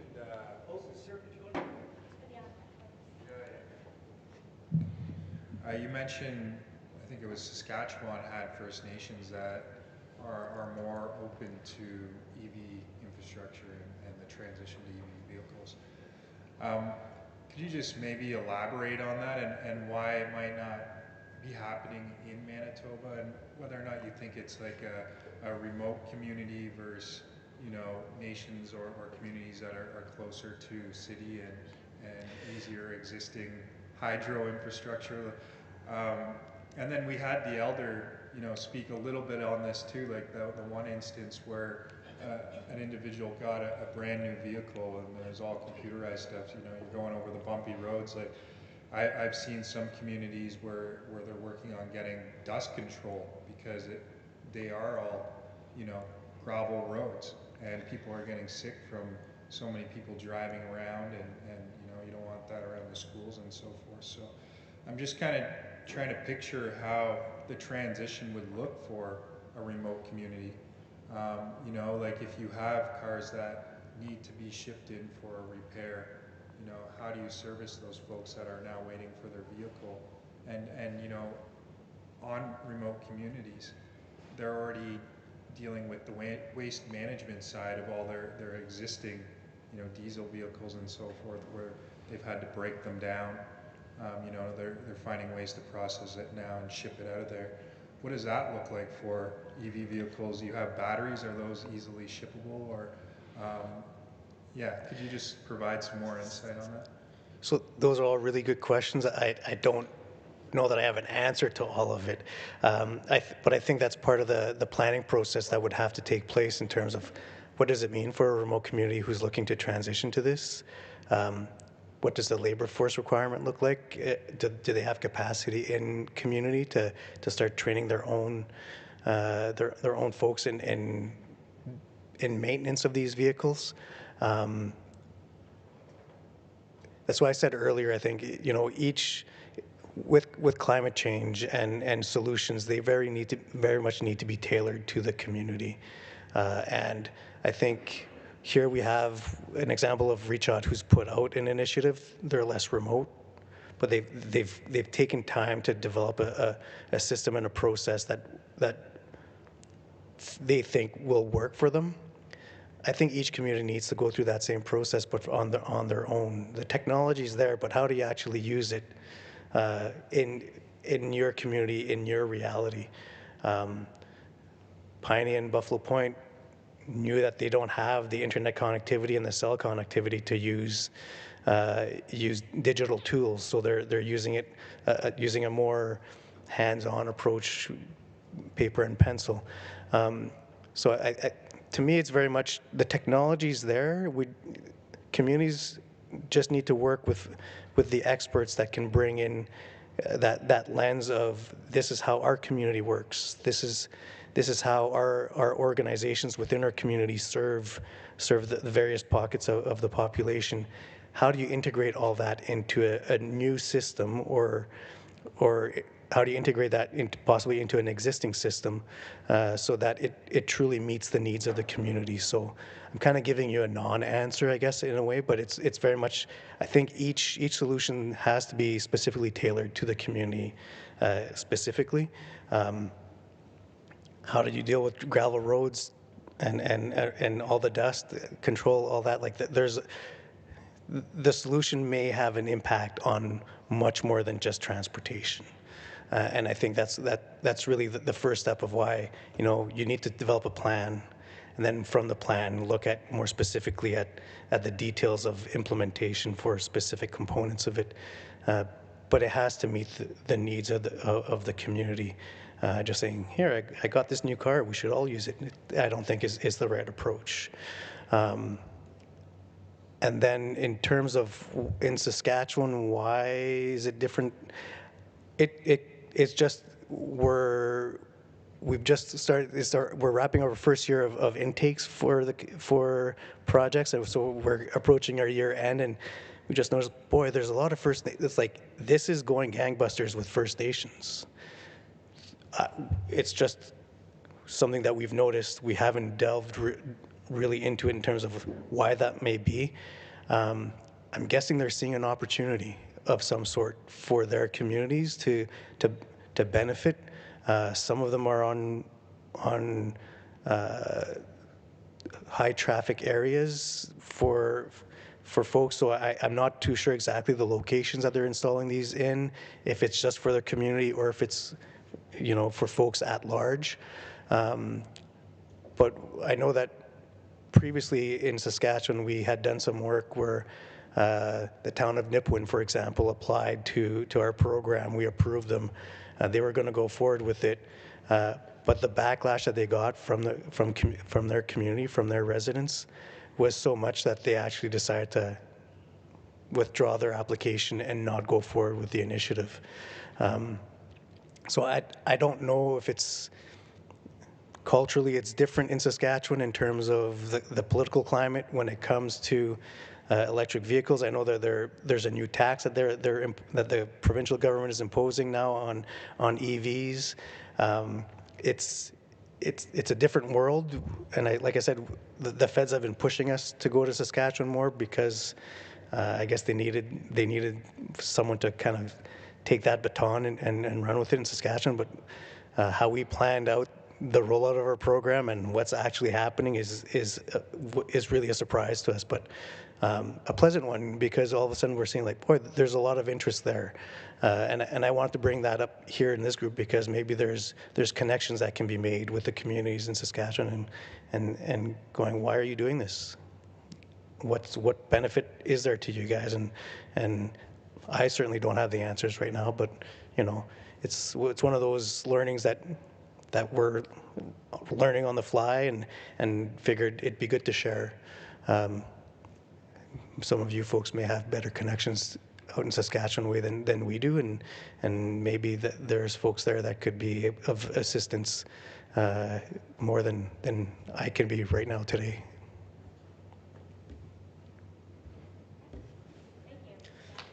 Thank you.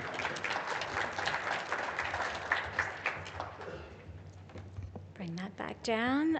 Thank you, Danny, so much for not only your leadership in Saskatchewan and Manitoba, but for being a connector. I think that's a really important role to play. And thank you to the RM of Richshot. That's my rural municipality, so very proud to be a resident there. Looking forward to participating in the rideshare program, mostly because it looks very 70s vibes, and I'm a child of the 70s, so I'm very drawn to that vehicle over there.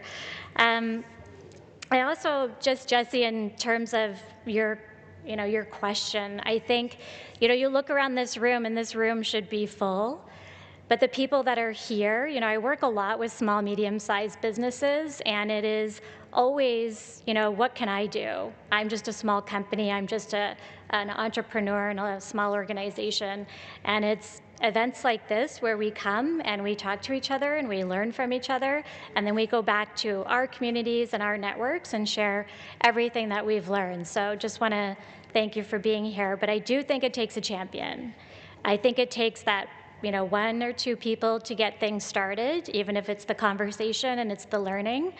It takes the champion, it takes the connectors like EcoWest, funding, of course, to make opportunities happen, and a lot of perseverance. This is not an easy sustainability, climate change. We are trying to change an entire economy, capitalist economy, over to one that's more in tune with being very mindful of the resources that we are using. And the future of our country depends on it. The future of our communities as individuals also depend on it. So these are important conversations to be having. We're switching gears a little bit with the agenda. So I would now like to welcome up Lindsay Mainville. We're switching to EV basics And Lindsay's going to walk us through our EV 101. Looking forward to learning more. So please join me in welcoming Lindsay to the stage.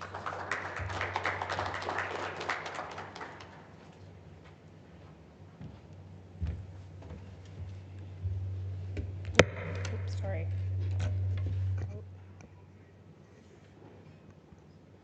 All right. Just hoping that we can, okay. Just need a little bit of time. So, bonjour, hello. Bonjour, Kimiwan Nijak Dishnakaz Name Tutem Kuchching Dunji. My name is Lindsay Mainville. I work with Free Ride. I've been with them for probably a couple years now. So I just introduced myself in my language. I'm Anishinaabe. I come from Couchiching First Nation, which is in Treaty 3. I'm a mother of 3 and soon to be grandmother. And today I'm here to speak not just about electric vehicles, but about access and awareness, making sure our communities are not left behind in a rapidly changing world. So when I started with working with FNEV, one of the first things I focused on was youth engagement. Because if we want to talk about the future, we have to start with the next generation. So with that work, I developed interactive activity booklets and presentations for students, mainly grade 7s to 12, with that goal of making this information relatable, engaging, and easy to understand.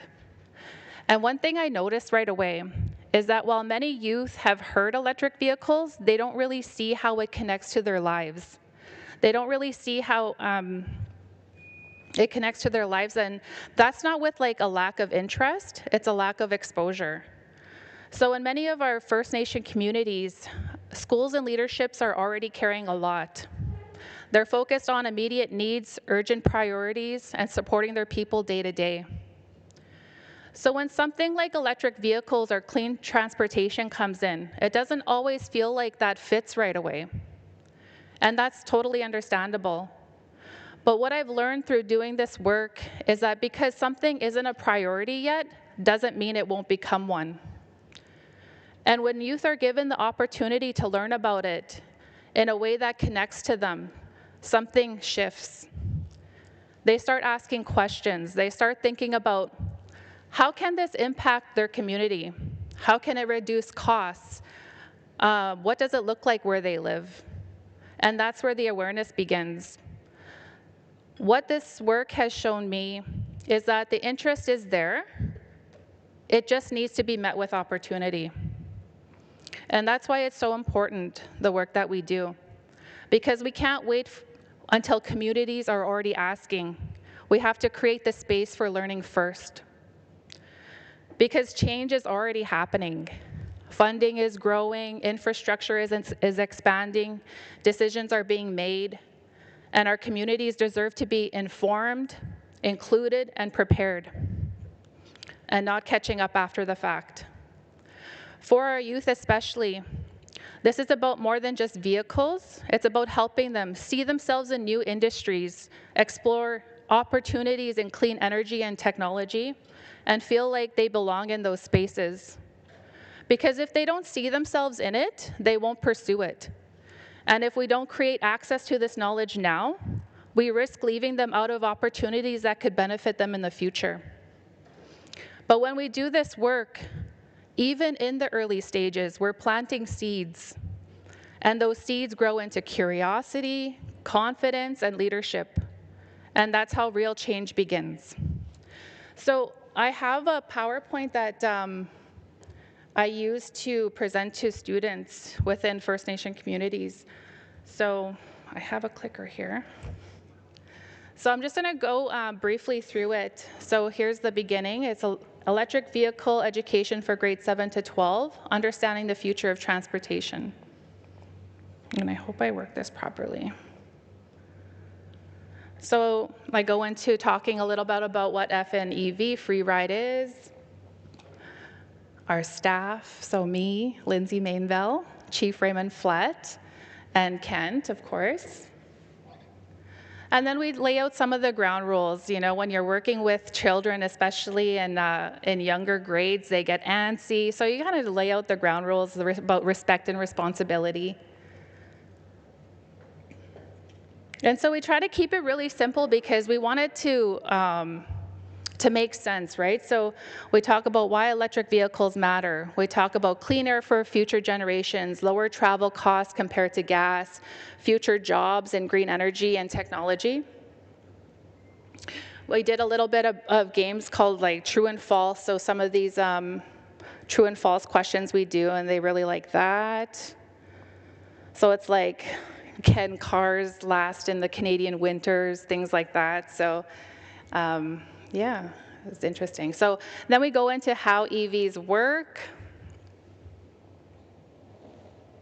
What are electric vehicles? So we just talk about the different types of electric vehicles because, you know, a lot of the times they see EV and they think of like the cars that are behind you, right? So they don't necessarily think about, okay, so EVs can look like school buses, they can look like bikes, they can look like ATVs, even heavy machinery. So we kind of go into that and talk about all the different possibilities of what EVs can look like in their community.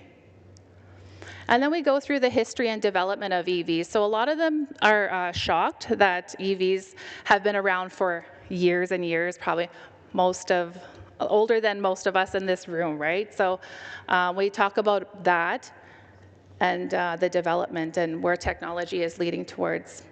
Then again, how electric vehicles work. We talk about different chargers and how the chargers can look in their community, at home or in the school, things like that. We talk about electric vehicles versus internal combustion engines and the comparisons. The environmental impacts, we talk about the carbon emissions and how much percentage they contribute, for how much transportation contributes to carbon emissions. And then we show them real life examples of how it looks within First Nation communities that have already adopted EVs. So right here we have Fairford, we have Cross Lake, we talked a bit about that. We talk about decreased reliance on fossil fuels and the advancement in EV technology. We talk about also the different careers and how that would look for them. So we kind of want to expand their horizons and think about jobs beyond what they're thinking about, you know, like talking about how they can become manufacturers, how they can become people that fix the EVs, things like that. So we just talk and elaborate on that as well. And then there's a conclusion. So at the end of the day, this work isn't just about electric vehicles. It's about making sure our communities are a part of the future, not introduced to it after it's already here.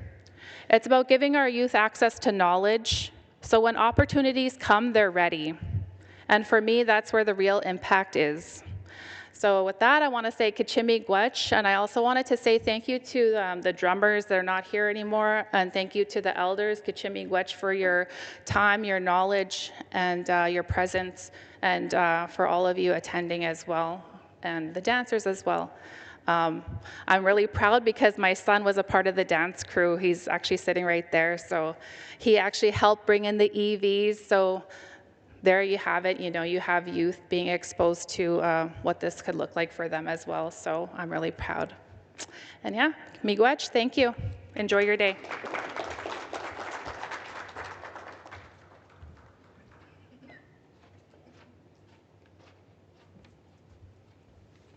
Great, thank you so much, Lindsay. I'm now excited to move on to welcoming our next speaker, Robin Richards.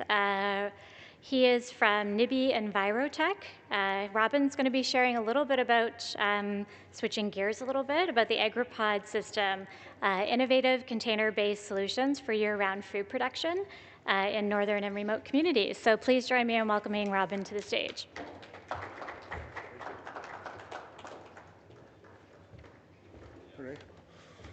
Hello, everyone. thank you for having me at this event. Kent, thank you for putting it on, especially with gas prices where they are right now. This is a very important topic. My name is Robin Richards, and I'm the owner of Nibby Envirotech. I put together a little PowerPoint to just show you some of the exciting things that we're doing in northern communities for food security and clean drinking water solutions. What we do is we build shipping containers into practical solutions for northern communities with food security and clean drinking water in mind. We also do shelters and emergency relief systems as well. So everything's built right here in Winnipeg. We take recycled shipping containers. You could either use a 20-footer or a 40-footer, and then we turn them into any practical solution that a community might need. Food harvesting is a big topic with us right now. We're building abattoirs, fish filleting camps, as well as cold storage and bunkies. So here's a little bit of a look into some of our pods. We like to have people for tours, and obviously this is a bit of a better way for me to showcase some of the products that we have going right now. Our mission is revitalization of traditional harvesting methods in the communities. We want to connect youth and elders back to the land. We have a slogan, and it's everyone deserves clean drinking water and food security, so that's what we live by. This is our Nibby harvesting section. So what we do is we do a 3 to 4 pod cluster. Each pod represents a different act in the harvesting system. One would be the meat processing plant. You would then have the packaging plant, fresh storage, and then cold storage. So everything we do is custom made to serve the community. We use only insulated shipping containers, and we spray them with a cork after so they last and don't rust. This is an example of what we've done up in Northwest Territories. This is for Sambuquet. These just hit the ice roads. This is a food processing and cold storage camp. So on the left, you'll have your food processing kitchen. In the middle, you'll have your packaging. And then on the right, you're going to have dry storage and cold storage. These went up on the ice roads a couple weeks ago. So we're very proud of them. Here's a video of, this is the packaging facility and the kitchen that we have in place. So we do a vestibule as they're going to be housed directly outside. You would come in, take off your gear, take off your snow pants, and then essentially you have a full stainless steel, either a filleting room or a full supply kitchen for communities to have access. Try to have as much storage in there as possible. Everything's stainless steel, as you know. Every kitchen needs to be stainless steel. We don't want to have any rusting, and make sure that they're set up for success. These are going to be completely off the grid, so they're housed, so there's water housing in the back. You're going to have those 500-gallon tanks. There's 2 of them, so you're going to have fresh water and gray water, and then this is your processing spots. So this one has 4 different processing places in the kitchen.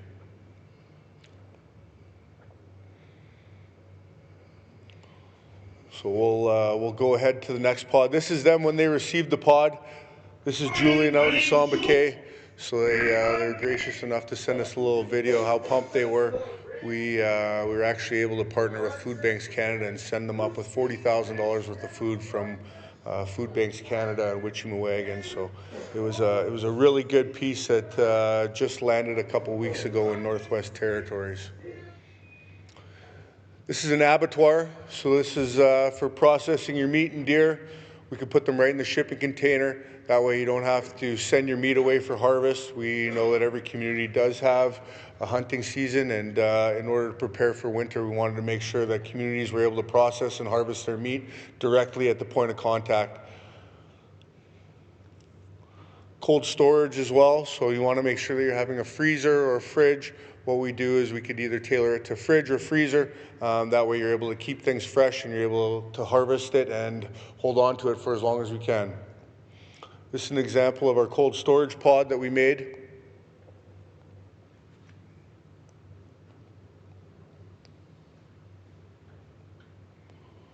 Oh.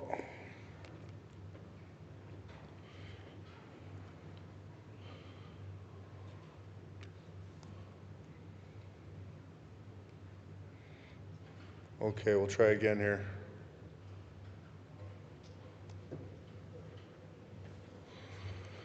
So these have fridge freezers. It's a combo freezer to make sure that we're able to support the healthiest communities possible. You're going to have dry storage on the left side and then cold storage on the right side. These are all manufactured in Transcona and then shipped up to wherever the northern communities are.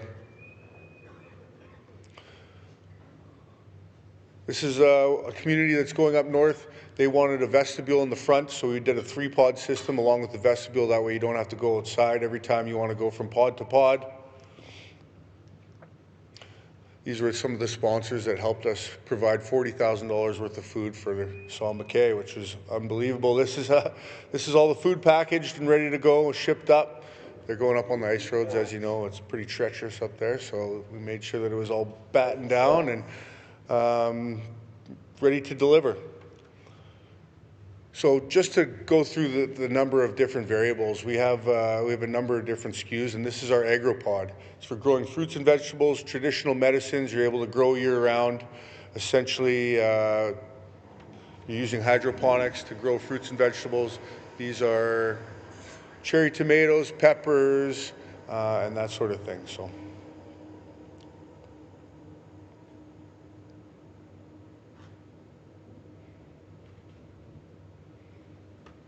Because we manufacture all this stuff ourselves, we're able to beat out the competition by at least a third.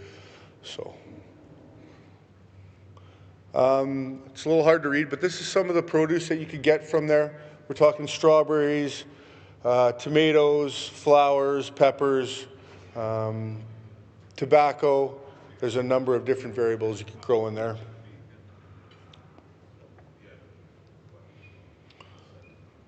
This is pretty cool. We built a retail store. So we built a 20-foot retail store for a community. They wanted a smoke shop on site, so we were able to build that out of a shipping container. There was nobody building on site, so we built it here in Transcona, put our je ne sais quoi into it, and shipped it up. So.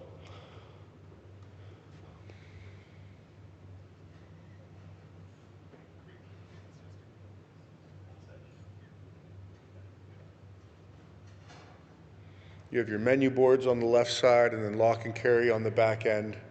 Fully customizable. We use low ambient mini splits, so they're good in any type of weather.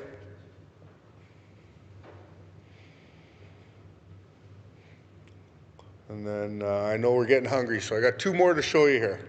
So this is the bunkie. This one I'm really proud of. It's going up to a 3-season spot up in Victoria Beach. It's essentially a grandma suite. So they're looking to add a little bit of square footage to their house. So we were able to put it into a 20-foot shipping container. It has 2 beds in it, king-size bed up top, king-size bed down below, and then a couch pulls out for an additional sleeping, and then a TV. So very inexpensive way of adding square footage to the house. We want to make sure that we're keeping kids at home, not for too long, but at least for a little bit. We want to make sure that the living space is going to be good for years to come, and it's an easy way to add on a little bit of living space just by having this shipped up for a very minimal cost. So once we get to the side bit image here, it'll show you a little bit on the interior.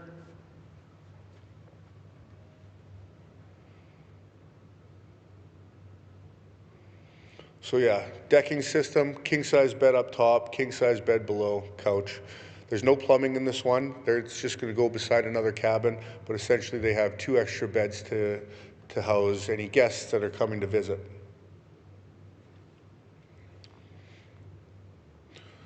This is kind of the idea behind the pod system. You could have a little bit of a community if you want to have people come in and start fishing on the land, or if you want to have a little bit of a sense of economic development in terms of having residents come. Instead of building a hotel, you build out of these pod systems, and you're off to the races.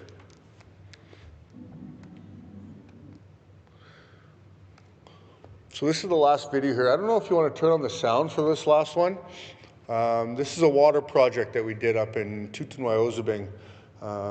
They were essentially on a boil water advisory for the last, I think, 6 to 7 years, and we built them a water treatment plant out of one of our shipping containers.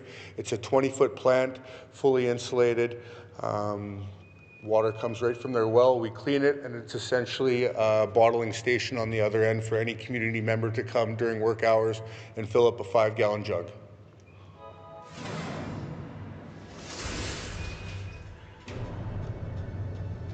Gentlemen, we're bringing water to our community. On behalf of our community, again, my contact now is AB.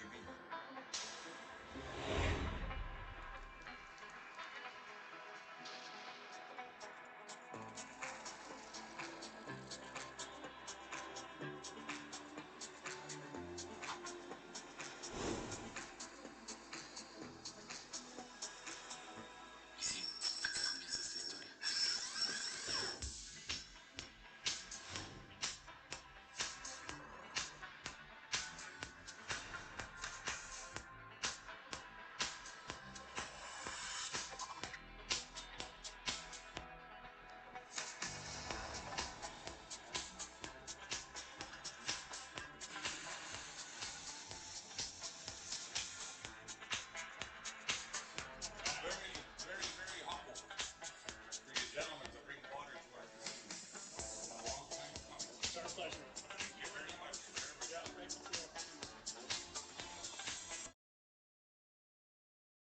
We're doing here in Winnipeg, a lot of exciting stuff. We're very proud of the presence that we have in the community and the solutions that we're coming up with daily. So if you have any questions, please reach out to me. Our website's Nibby Envirotech, and if you can think of any applications that this might help a community, please by all means reach out. Thank you very much.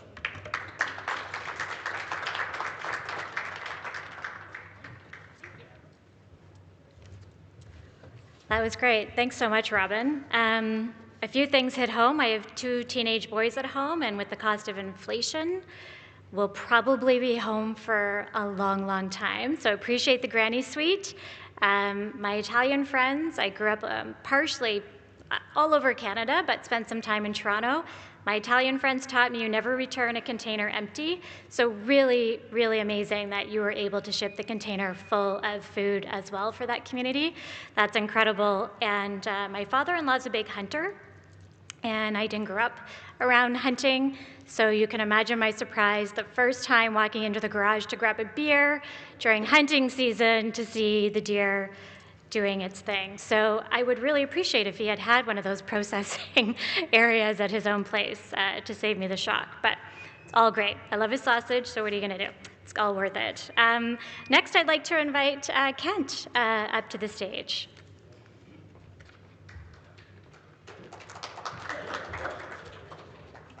Thank you, Sarah. We're just going to go on lunch break here right away, but prior to doing that, I just wanted to introduce the vehicles we have at the back.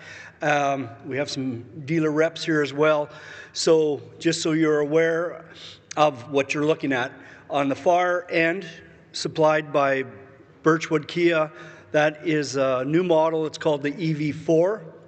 Right beside it, a longtime sponsor of ours, Vickers Chev, has the Chevrolet Blazer. Next to the Blazer from Birchwood Hyundai, we have the Hyundai Ioniq 5, mid-sized SUV. Beside that, from a new sponsor, McNaught GM Buick Cadillac, we have a good-looking Denali there. For all our truck fans. Next to that, Hyundai Ioniq 9, which is a 3-row, 7-passenger. In this actual one, this is a 6-passenger. 3-row, excellent for community, for moving people. Beside that, a little sportier, little luxury car there is your Lexus RZ 450E, and that's from Birchwood Lexus.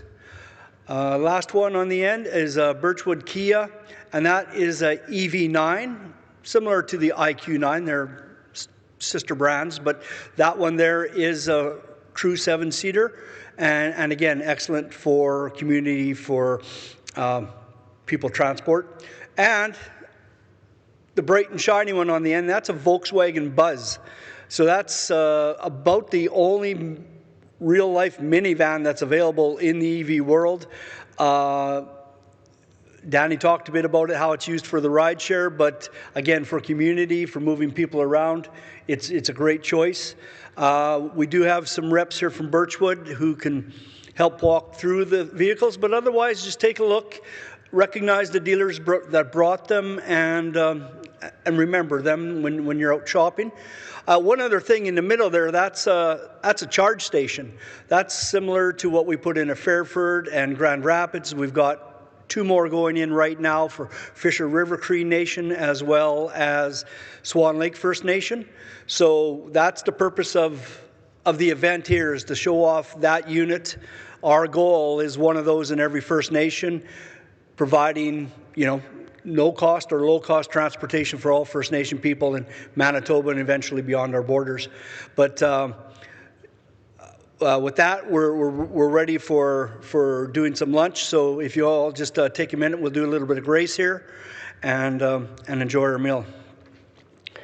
So I'd like to thank God, our Creator, for bringing us all safely here today and bringing all those online safely here today. We thank you for this food, for the bounty. We thank you for the ability to have freedom to eat it and the freedom of having choice.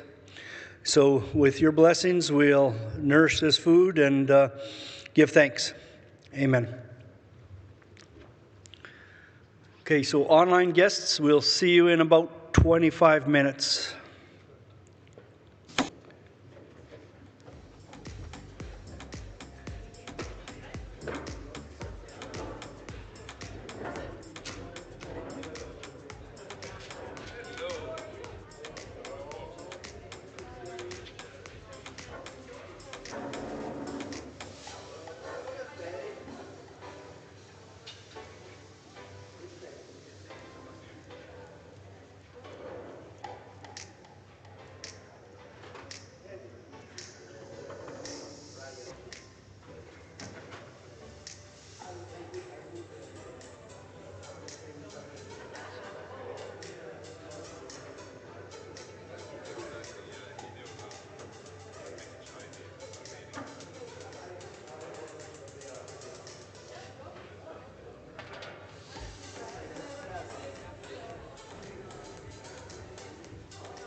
Check, one.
Hi, everyone. Hope you're enjoying lunch. This is just a 5-minute warning before we reconvene for the next speaker that will be joining us online. So 5 more minutes, and then we'll get started again.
Okay.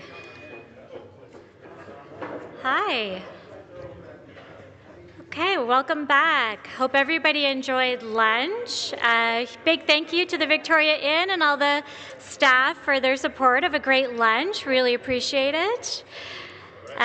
Very pleased to introduce our next guest to kick off the afternoon. Would like to welcome Kent Rathwell. Kent's the founder of Sun Country Highway, a true pioneer in EV infrastructure. He played a key role in building Canada's first national charging network and North America's first coast-to-coast EV corridor. So really pleased to welcome him. And Kent, as you're listening to us online, just want to let you know Danny says hi and he wishes you were here. So please join me in welcoming Kent. Hey, I can't hear. Can you hear me?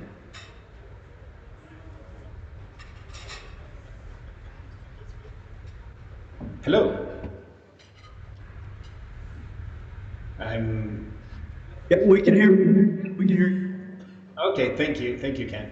Good afternoon. It's Kent Rathwell here from originally from Sun Country Highway, as well as Plunk EV now. Um, you know, going back, thousands of years, Canadians could travel across the country, our First Nations people, and they're free to roam and travel for free, and that really, was the foundational, you know, transportation system in Canada. Back about 35 years ago, I realized that the world was going to become more costly, and lifestyle costs were going to increase dramatically, and determined that the EV was the most efficient form of modern transportation. And whenever it evolved, and the electric car came back again, as it had for about 150 years and failed every time. I figured this time, when it comes back one day, that I'll make sure that we in Canada make sure that the EV survives after 150 years of failures, so that the world could enjoy it. And so back in about 2010, 2011, I found out that there was a car called the Tesla Roadster, and it was a two-seater supercar, worth close to $200,000, or could be over 200,000 with options. But I figured the car has finally showed up, and this car could travel long distances, and it could almost travel at the 19.2 kilowatt charging standard that I had determined that's what we needed for free transportation across Canada, across North America, and then around the world. And that car could not charge at that level, but it was getting close. Even though the EV charging standard was at around a 6.6 kilowatt, which is about 40 amp breaker EV charger, like a dryer at your home or your stove oven. That was fine for around the cities and around towns, but it wasn't going to be good enough for long distance travel. And so back in 2012, I finally convinced somebody to build this charger for me, because it really went against what the world's automakers, electrical associations, and charging infrastructure experts really determined what would be the charging standard, which was the 40 amp charger. And again, that's fine for around cities, but if people wanted to travel long distances between cities, across provinces, states, nations, continents, the 40 amp charger would kill the electric car, not save it. So the 100 amp charger was born. It became a 19.2 kilowatt universal charger, so it would charge on not just the Tesla Roadster, but actually all EVs and all future EVs. And in 9 months flat in 2012, we launched. And it was a pretty interesting launch, because we actually launched from Ottawa to Toronto, and it was a big deal to have an EV infrastructure from Ottawa to Toronto, and then drive this car all the way from Ottawa to Toronto. And we arrived at the Toronto Auto Show, and at that Toronto Auto Show, we told people that we were going to electrify the entire nation that year. in 2012, and it was provincial and national news when we drove from Ottawa to Toronto in this electric car, and so it was a really it was 2 weeks of tremendous excitement, but unbelief. Just belief that EVs existed. Well, there was a car on the show that was great, and we drove from Ottawa in that. We had footage of that, so then that was possible. Within 9 months, we had electrified the entire Trans Canada Highway, and 100% of Vancouver Island, all the roads, highways, and freeways on Vancouver Island, making it the first island in human history where you can travel the whole island with an EV conveniently on a public infrastructure and for free. And Prince Edward Island was the first province, state, or nation in the world where you could travel every road, highway, and freeway as well, and for free with a zero tailpipe emission vehicle or an electric vehicle. And then we toured around Vancouver Island and all the PI to prove that that was possible. And then we launched from St. John's, Newfoundland, and drove to Victoria, BC, in the middle of a Canadian winter, and over the Rocky Mountains in a car with no tailpipes, but that was pure electric, over the Rocky Mountains, beyond sea to sea, on an EV infrastructure across the entire nation of Canada and the entire continent of North America, the widest part of the continent of North America, and all for free. So what that did was just prove to people along the way that EVs existed, and they could charge up for free the whole way across the country, the whole continent, and if you could do that, you can travel over 10,000 kilometers in the middle of a Canadian winter. And you could do it in a car that was pretty much more beautiful and faster than most people's cars on the planet, and had no tailpipes. And you could do it for free because, to fill that car up, it was, a cup of coffee, for many hundreds of kilometers. And so that was really the start of the electric car revolution in my eyes globally, because we had worldwide media publicity around the world in all different languages and scripts, which we had a company gather all that data for us, and they put a dashboard on the data, because I couldn't really understand thousands of articles in different languages and scripts, and so they had a dashboard and there was a green dot on it, and they said that's a pie chart, and I said, well, it looks like a green dot.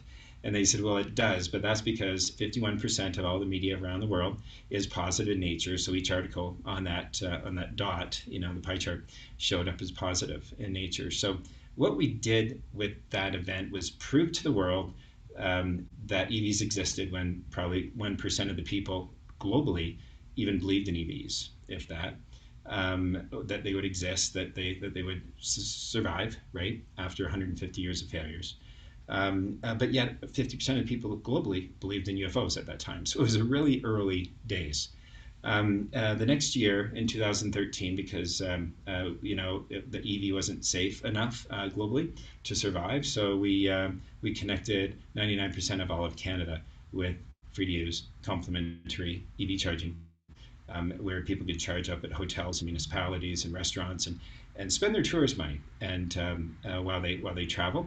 And restaurants, or hotels, give away free Wi-Fi and free coffee and other things. Do you know that they used to charge money at hotels for television originally in the old days, and now that's for free as well? So we really think EV charging should be free at hospitality locations as well across the country, and it has been since 2012. Going back to the First Peoples of Canada, who it didn't cost them money to travel across the country. They traveled on horse or by canoe. So pretty carbon neutral, right? And with the Sun Country Highway project, it was about allowing people to travel the whole nation without zero tailpipe emissions. There's still the grid emissions, obviously, and even solar, wind, hydro, those have an emission, not as much as, say, natural gas or oil or coal, which is the most emitting energy out there to power an electric car. So other than that, we actually allowed people to travel across the whole country with no tailpipe emissions. So we also then did the Banff World Media Festival, and we picked up celebrities at the airport in Calgary and drove them out to Banff and then around Banff for the week, and then back to the Calgary airport. Some will know Julie Louis Dreyfus. So she was one that I drove, and she was really amazing person, really funny, really smart, really amazing. And she had actually placed an order for a Tesla, and she was moving around in her seat on the way back to the airport, and she said, I think I'm going to cancel my reservation. And so I said to her, why? She goes, well, the seat's uncomfortable. So I pulled over on the freeway, on route to Calgary, and ran around, opened up her door, started adjusting her seat until she was like going, hey, that's pretty good. So closed the door and ran out and took off again on the freeway, right? So and then after a few minutes, she goes, you know what? I think it's okay. I don't think I'm going to cancel my Tesla reservation. So it was really funny. To have her on board, but that Banff World Media Festival was one of the first times these celebrities all around the world drove an electric car or even knew electric cars existed. It was pretty cool. And then a few years later, we did the Amazing Race. It was a national race across all of North America, all of Canada, where you would get points to go to the Sun Country Highway Chargers, and you could travel the whole country for free. And the race, the starting line was on one side of the country, the finish was on the other, and we had a lot of entrants over those 3 years for that 30-day race. The one fellow from British Columbia, and Mr. Stout and his wife, they actually drove across the country. And he had a funny story because he said, we drove all the way across the country from Vancouver to Newfoundland, and then all the way back. And he said it didn't cost us anything to charge on the electricity, but he did stop at a location to charge up for free. And the guy said, hey, while you're charging up, take my truck and go for a ride. So anyway, he did that, and they came back a couple hours later, and he figured, I'm going to put some gas in the truck because to offset what he had used, and so he did that. And so he said he drove all the way from Vancouver to St. John's, Newfoundland, and all the way back to Vancouver. And I think it cost him about $15 or $20 in gas. So it was really funny because it wasn't even for his vehicle. But he actually won the race that time. Another couple came from Oregon. We had lots of Americans come up for that, and they actually stayed for 60 days. They traveled the whole nation for 30 days before the race, launched in the East Coast where the starting line was, and then came back. So they actually stayed in Canada for about 60 days, traveling, staying at hotels and restaurants, charging up for free. But they probably spent $20,000 in that period of time for hotels and food and shopping and stuff. So it was really, really amazing because people would come up and say, I can't believe that in Canada you can do this, out of the States. And they were just completely blown away that Canadians would step up and do this. And this was the world's only, national free to use universal charging network, and the only continental one. And that was not because of me, it was because of all of these host locations across Canada, mom and pops, small businesses, small towns, small municipalities, and businesses that stepped up, and they installed this charger that we gave them for free, and because of them, as far as I'm concerned, the electric car was able to create a story that was big enough to travel around the world in the media. Thankfully to the media, globally in all languages and scripts that covered the story.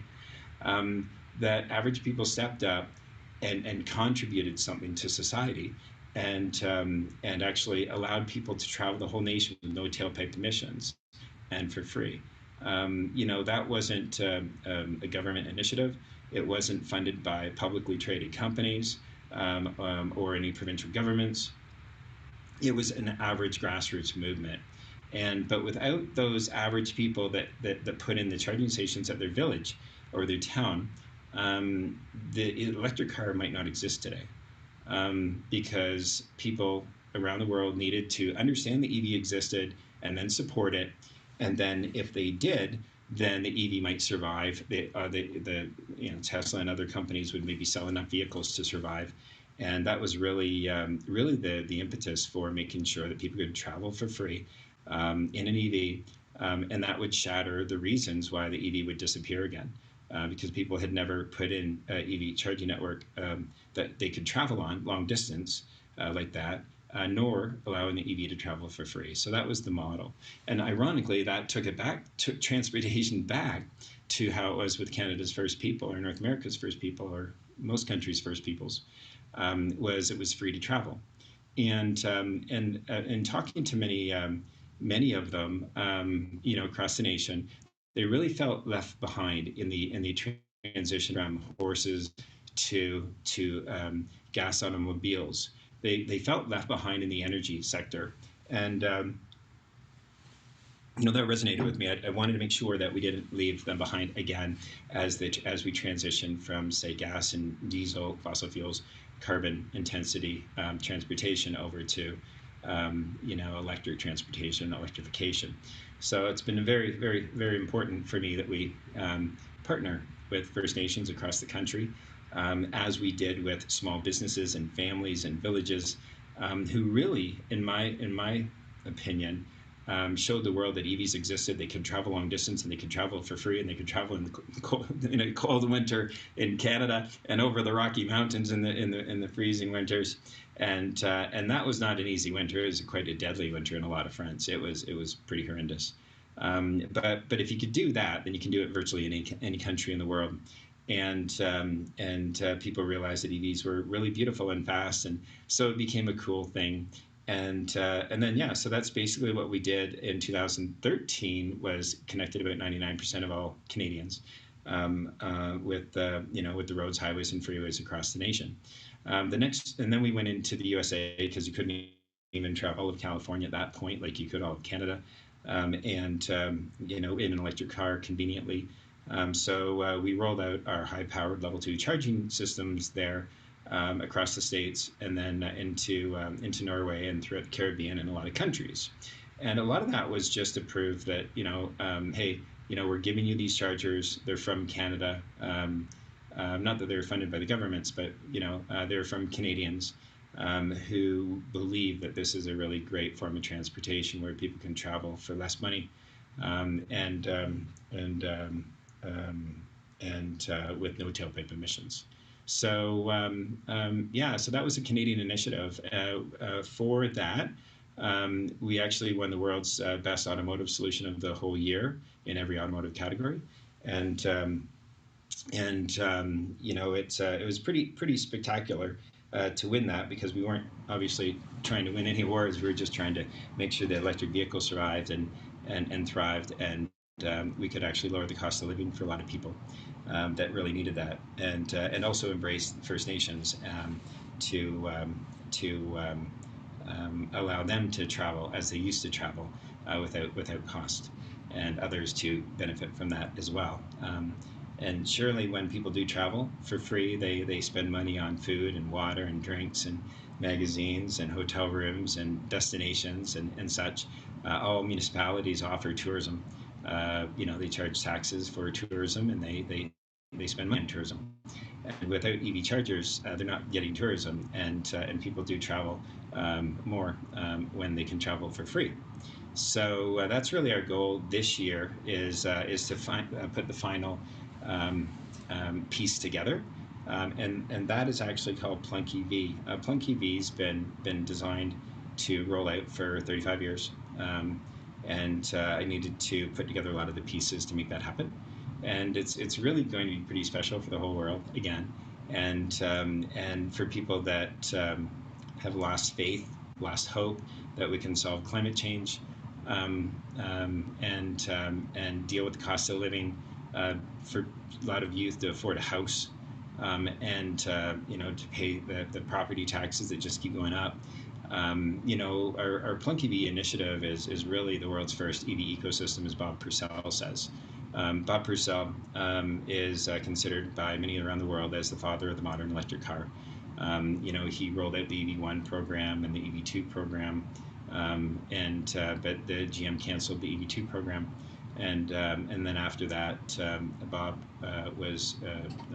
went to work for Warren Buffett at Berkshire Hathaway, and then he went over to Asia to help this startup called BYD, which is now the largest electric vehicle company on the planet, and some say it'll become the largest vehicle company on the planet.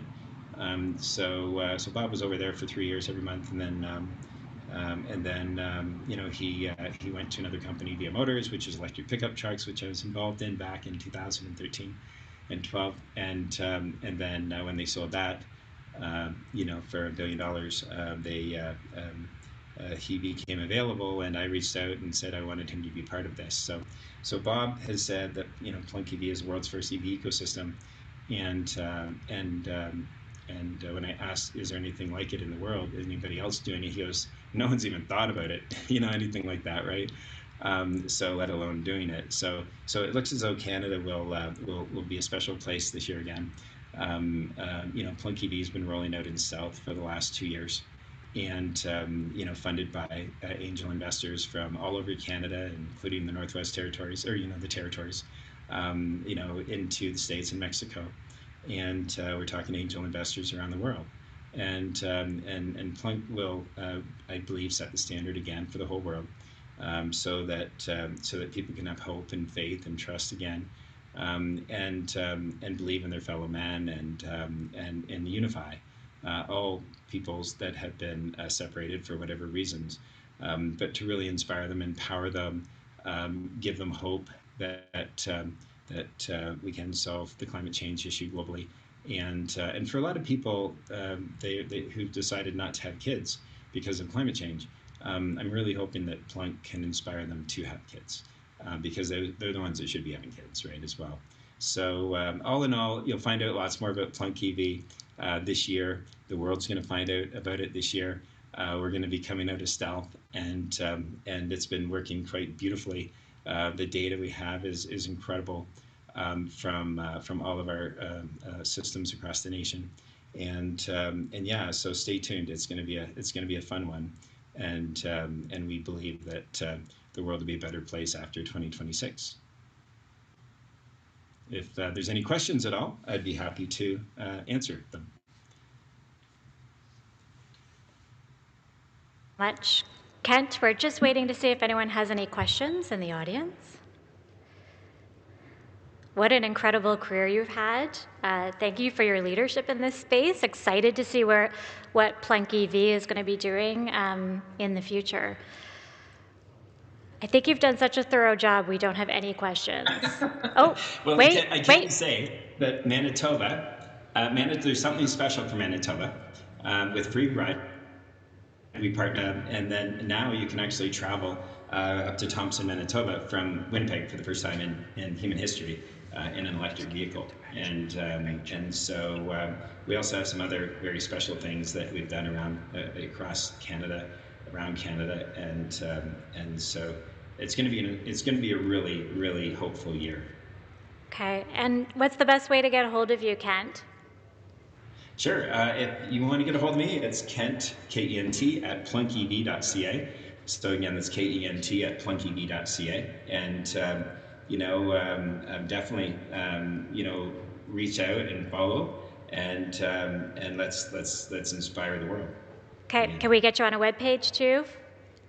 Sure. It's plunkev.ca. Perfect. Yeah. So we've kept the CA instead of the .com. We have both, but we really wanted the world to realize that Canadians have stepped up again, and our First Nations people across the nation. We have a lot of First Nation partners nationally, and they're with us. They're with us with this transition, so we're not leaving them behind, and we're allowing them to not only lead others in Canada, but to also lead the whole world. Amazing. Left us feeling inspired. Thank you so much for that. Thank you for your time. We really appreciate it, and joining us online. Thank you so much.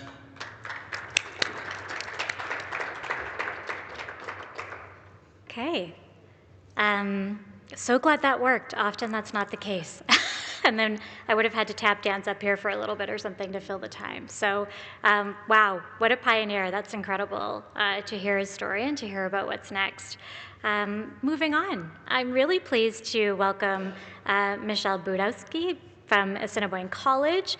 Michelle leads the Green Building and Retrofitting program, and she brings a wealth of experience in sustainable construction and community training. So please join me in now welcoming Michelle.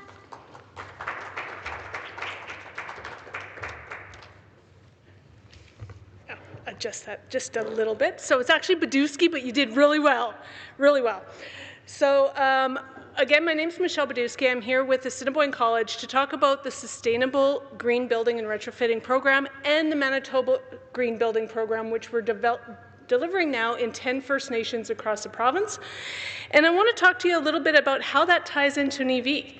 So before I get started, our Dean of Community Development, Michael Cameron, couldn't be here today, but I want to bring some greetings from him. And we'll see if this will play.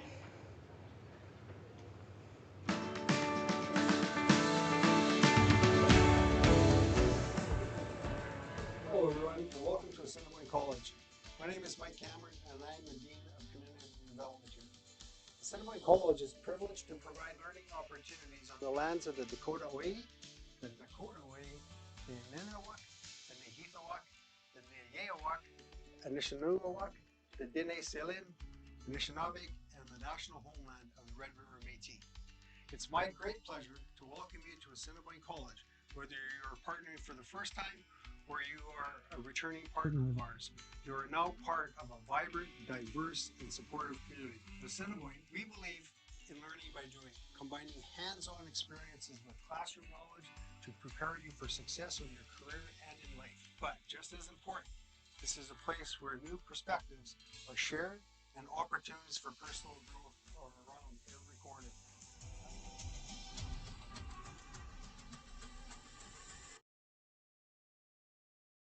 While I work in the Department of Continuing Studies, we belong to community development.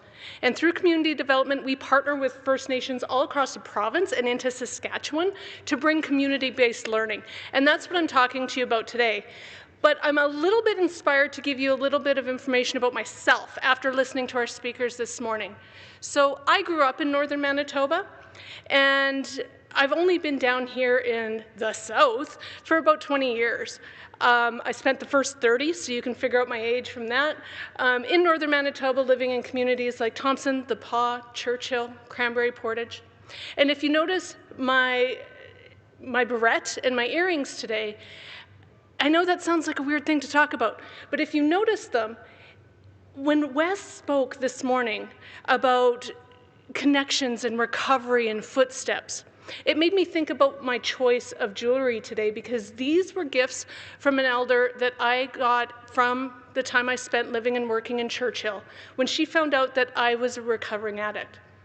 And she told me then that it's not too late to change the path. And that was over 25 years ago. And when Wes spoke about that today, I realized how that life experience connected me to what I'm doing today, and how it connects all of us, whether we're talking about sustainable construction or EVs. And I also drive an EV in rural Manitoba. So I don't know how many in the room today actually drive an EV every single day, but I drove mine here. I live 30 minutes south or northwest of Brandon. It cost me $10 to come to Winnipeg and go back home. So as you're filling up, if you don't drive an EV, keep that in mind. So also this morning, Jonathan was talking about some realities about living in northern Manitoba and living in rural communities. And it's one of the reasons that the Green Building Program has been adapted to be delivered to communities based on their individual needs. Not just a general program, a general education saying, you know, we used to get that in the north a lot.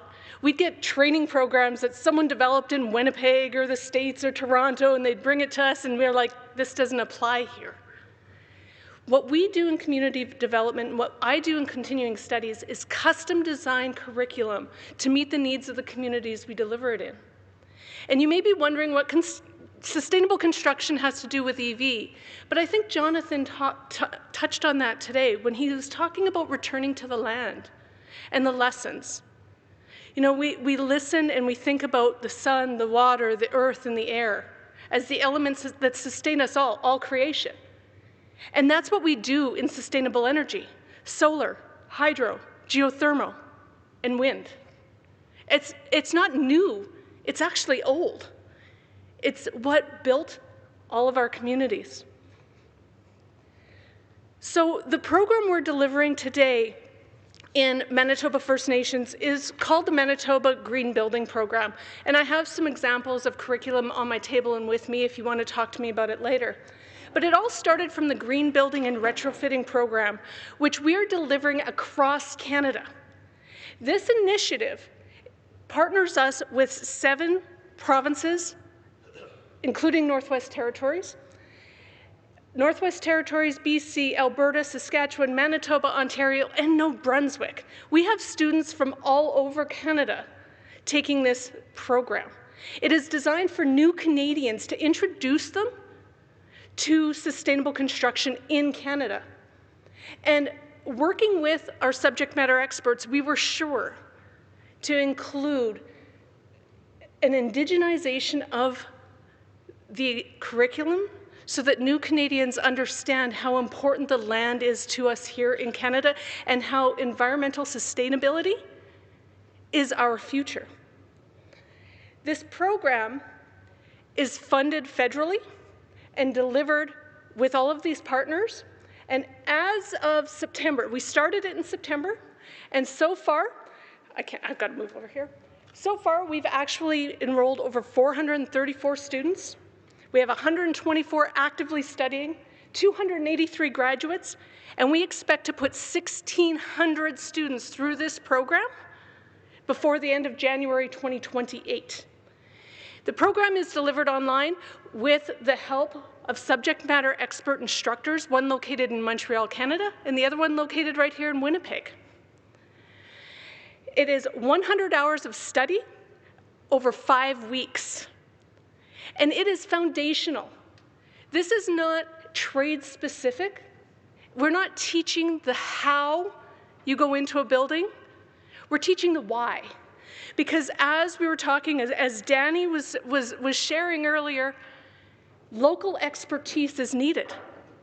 We need to train people in community so they stay in community, but also so that when we bring the new technology in, we have someone to maintain it, to fix it. And our program talks about the why this is important, and connecting it to the youth. We heard that from Lindsay. We need the youth to understand and how it applies to them today.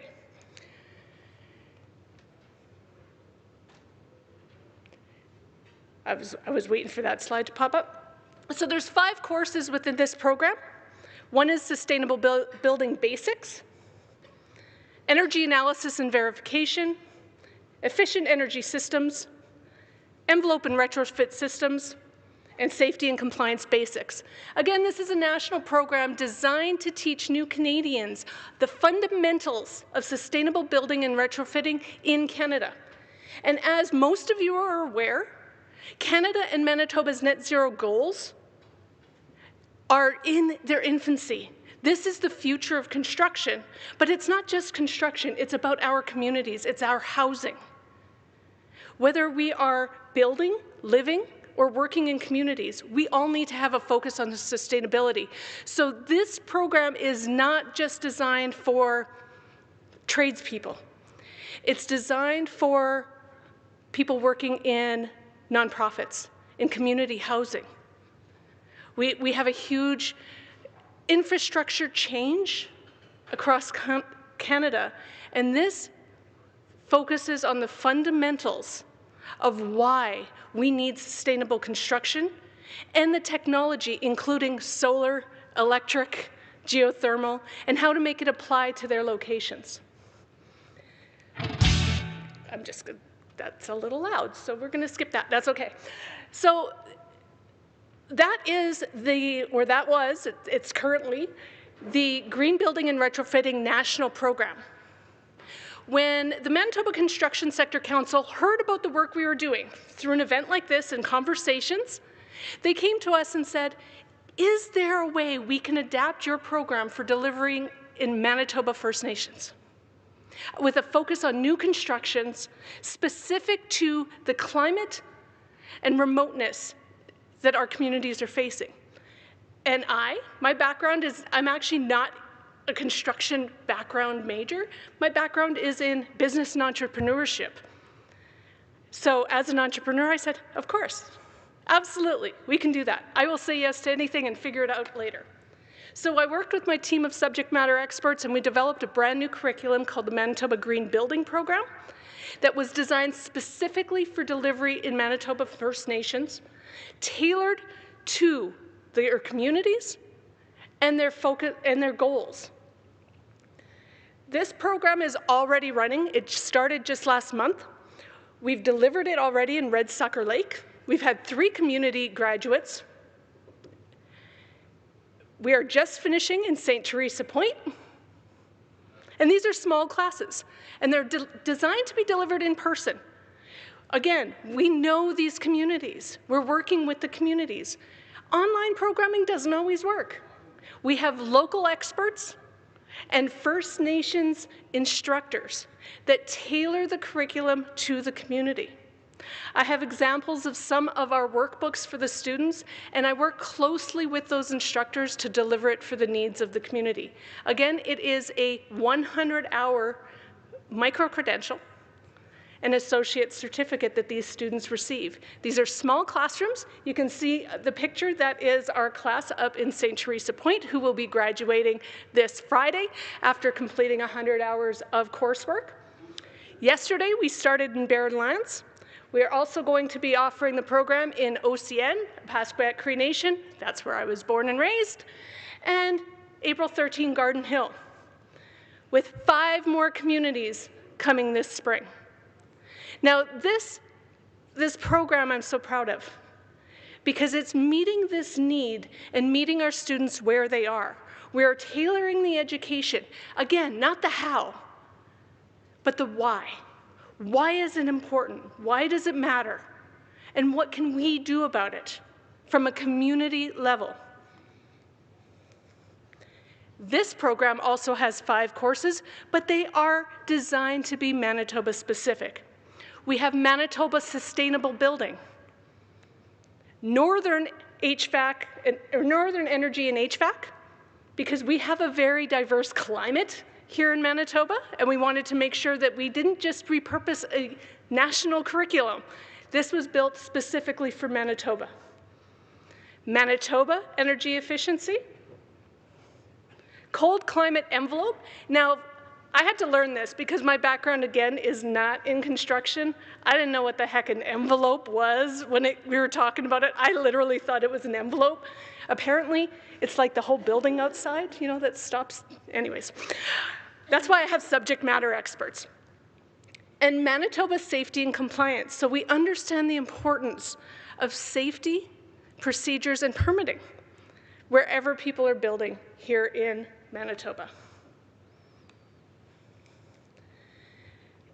The future of green building, and not just green building, but EVs, sustainability, environmental protections, isn't education, it isn't industry, it isn't even government. It is the partnerships we build between the 3 so that we're all working together within and towards a common goal. Education is the way we step forward through this.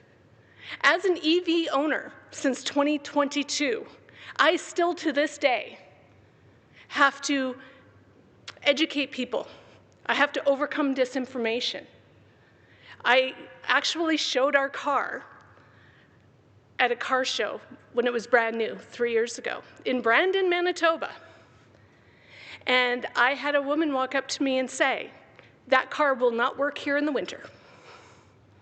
I said, "Actually, I drove it all winter. We even drove it to Arizona and back for Christmas." And she looked me dead in the eye and said, "No, you didn't." And I was like, I'm not normally one to be speechless, but I was speechless. And so when we talk about what does it take to bring this community level support, it's education. I drive a Tesla Model S. I need that bumper sticker that said, you know, we bought this before. Today, if I was buying a new EV, I'd probably be looking at that Kia EV4 that's sitting in the corner, because that is a nice looking car. It really is. But it does, regardless of what we drive. I will tell you this, in 2022, I shouldn't say that. We bought our car in 2022. In 2023, I went home to visit my sister in Nepal. We did not take our Tesla because there was not a strong enough infrastructure, because I also wanted to go back home to Cranberry Portage. And our car couldn't make it, even with a range of 600 kilometers. At that time was one of the longest EV ranges you could buy. We were not comfortable going to the PA. And now, I could take it all the way to Thompson and back without even batting an eye. That's how far the industry has come in just 3 years. And it comes from education. Someone mentioned earlier that this room should be full, and it should be. The live stream, I know, has more people than are in this room right now. And that's a great thing because it can be replayed and replayed and replayed. But the more we hear that can't be done here, the more it will not get done. So we need to start saying, not can't, but how. How can we do this? And more importantly, why? Why do we need to do this? And that is what these two programs are designed to answer from an educational point of view. Why does this matter? And from there, we can go anywhere. Again, I work in continuing studies and community development. We customize community-based training to take it to the next level. Our goal for this program is to really inspire the students working in community to expand on their education in the green building and sustainable construction field and take that knowledge back to the organizations and industries that they're working with so that we can expand on this program, teaching next level and industry-specific training. So if they are window installers, then we can turn and work on training these students on how to take this knowledge to the next level. And especially in First Nations and remote communities in Manitoba that face incredible climate challenges, as well as resources, resource allocation and supply chain management, this is a really great opportunity to expand these fields and introduce these fields outside of the city. Because in Manitoba, we tend to think of them as something that's done in urban centers, when really supply chain management and sustainable resource development is all of our issue. And that's my goal, is to keep building on this and to get the industry to not just support it, but demand it, that this kind of education in green building is essential for everyone entering the construction sector. And not just construction, but EV technology, maintenance. Why? Why do we need this? Sometimes I think we hit resistance when we try to change things too fast. We go into change management, we get really excited about what's new, what's next, what's exciting. And we talk about the how and the what. We talk about the when. And we heard that earlier. And some said, oh, they met a lot of resistance in their communities, so they backed away. We talked about that with, I think Danny was talking about that with some of the EcoWest programs. Why? We missed the why. We got to get their buy-in. And if we start with why, and if any of you are Simon Sinek, fans, you'll realize that everything I do starts with why. And before we start saying how, when, and what, people need to understand why. That this isn't a change that's being forced upon them. That we are not demanding that they give up, their F-150 or their Buick. We're convincing them that why they should look at something. Change happens when we partner from the fundamental level, and education is what inspires that change. And that's what we're trying to do with these two programs, the National Green Building and Retrofitting Program and the Manitoba Green Building Program, which is being delivered now in the province, and I hope to expand it. And it's not just construction. It's whatever your community needs. My job in continuing studies is to partner with you to customize your training and help you get your community or your organization to the next level. And that's what we do through these partnerships. And that's all I have for you today, unless you have tons of questions about the program, customized training, Assiniboine College, or my car. Go ahead. Pros and cons about your car. The pros and cons of my car. I will never buy another gas-powered vehicle. I'll tell you that right now. I absolutely love my car. It's like driving a computer. My husband would say it's super fast, and he'd tell you all the tech, and it will go 0 to 100 in under 3 seconds, and you can get it closer to 2 seconds if you really try. That's not a pro to me. The pro is I can drive to Winnipeg and back for $10. It is instantly hot, right? Everyone's like, oh, you can't keep it hot in the winter? Oh no, instantly hot. I can turn it on with my car or with my phone. By the time I get out there, my butt is warm. I absolutely love that kind of technology. I love the navigation system. It will literally tell me, you know, we've driven it cross country and we've driven it into the States in the before times. We haven't been to the States in a couple years, but it will tell you. It's like, I want to go from Rivers, Manitoba to, I don't know, Tucson. And it will plot your route and tell you exactly where the chargers are and how long you need to stop there. That's it. I just follow the map, and I'm directionally challenged.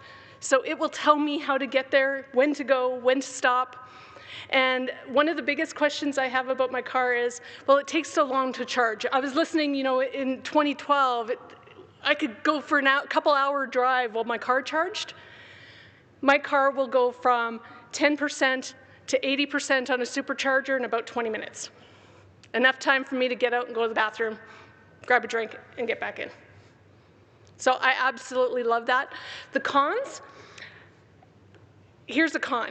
We hit a deer with my car in December. We live outside of Brandon, deer are like everywhere. It took 3 months to get it back because it had to come to Winnipeg. And one sensor is off on it still. We just got it back a few weeks ago. One sensor is off, so as I'm driving here, my car keeps telling me, and it actually sent me a text a few seconds ago, saying my trunk is open. My trunk is not open, and I can't shut it off, and it's driving me batty, but because no one fixes it in my community, education, community support, we have to wait until April to get it fixed. So yes, I played my music very loud all the way here from Brandon. So yes, the cons, exactly like we heard Jonathan, Elder Jonathan talk this morning, is that we need community-based solutions for these problems. We need people in community to learn how to fix the technology. We need to train people where they live so that they don't have to bring people into community to fix it, so it's immediate. So it's not just about implementing technology, it's about understanding why you need it and how you support and maintain it. It's easy to just build a new charging station, but there's a lot more to it than that. So pros and cons, it was expensive to buy. That's because, kind of like whenever you buy a new car, you have a choice. Are you buying, do they still make Chevettes? I don't know. I used to own a Chevette. But you could buy a Chevette or you could buy a Lexus. Electric cars are no different. You can buy a Volt or you can buy a Tesla Model S. This car was quite pricey, but it didn't have to be. That was a personal choice. The biggest con of my car right now is political because of what's happened in the States. I couldn't sell it for what I still owe on it, but that has nothing to do with the technology. With regards to your range, what it's rated for and your actual? It's rated for 600 kilometers on a full charge. Here's the neat thing about EVs, we never charge it full. We only ever charge it to 80%, and we never let it run down 10% for battery health. In the summer, I can get to Winnipeg and back, which is just about 600 on 80%. Like, we actually go over in the summer. In the winter, we do lose about 40%. But you lose about 40% in a gas vehicle too. You just don't really notice it because there's gas stations everywhere. So what that means for us is if we come into the city when it's like -40, we have to stop and charge it before we go home. We park it inside our garage, but our garage is not heated.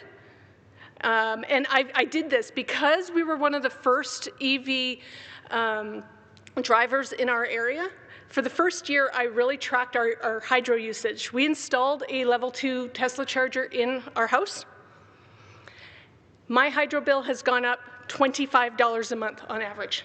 Because I'm on equal payment plan, $25 a month is what it costs me to operate that car. The only time I pay extra for charging is when I'm traveling. And those are the cases where I choose to stay at hotels that offer free EV charging, because I'm cheap. Like, why wouldn't you, right? It's like, you can pay, like, why not? It's there. Victoria Inn doesn't have that. I'll just mention that to anyone who's listening from the Victoria Inn, that's a really good incentive. But you do get the range, and yes, you can heat your car in the winter. Yep, go ahead. The home level 2 charger was $500. It did cost us $2,000 to install because we had to upgrade our panel. So depending on what you already have installed, and I am very aware of the privilege that I'm about to say. The reason we had to update our panel is that I also have a hot tub, and it couldn't support both. So does anyone else have any other questions? The mics are there so that the live stream can hear.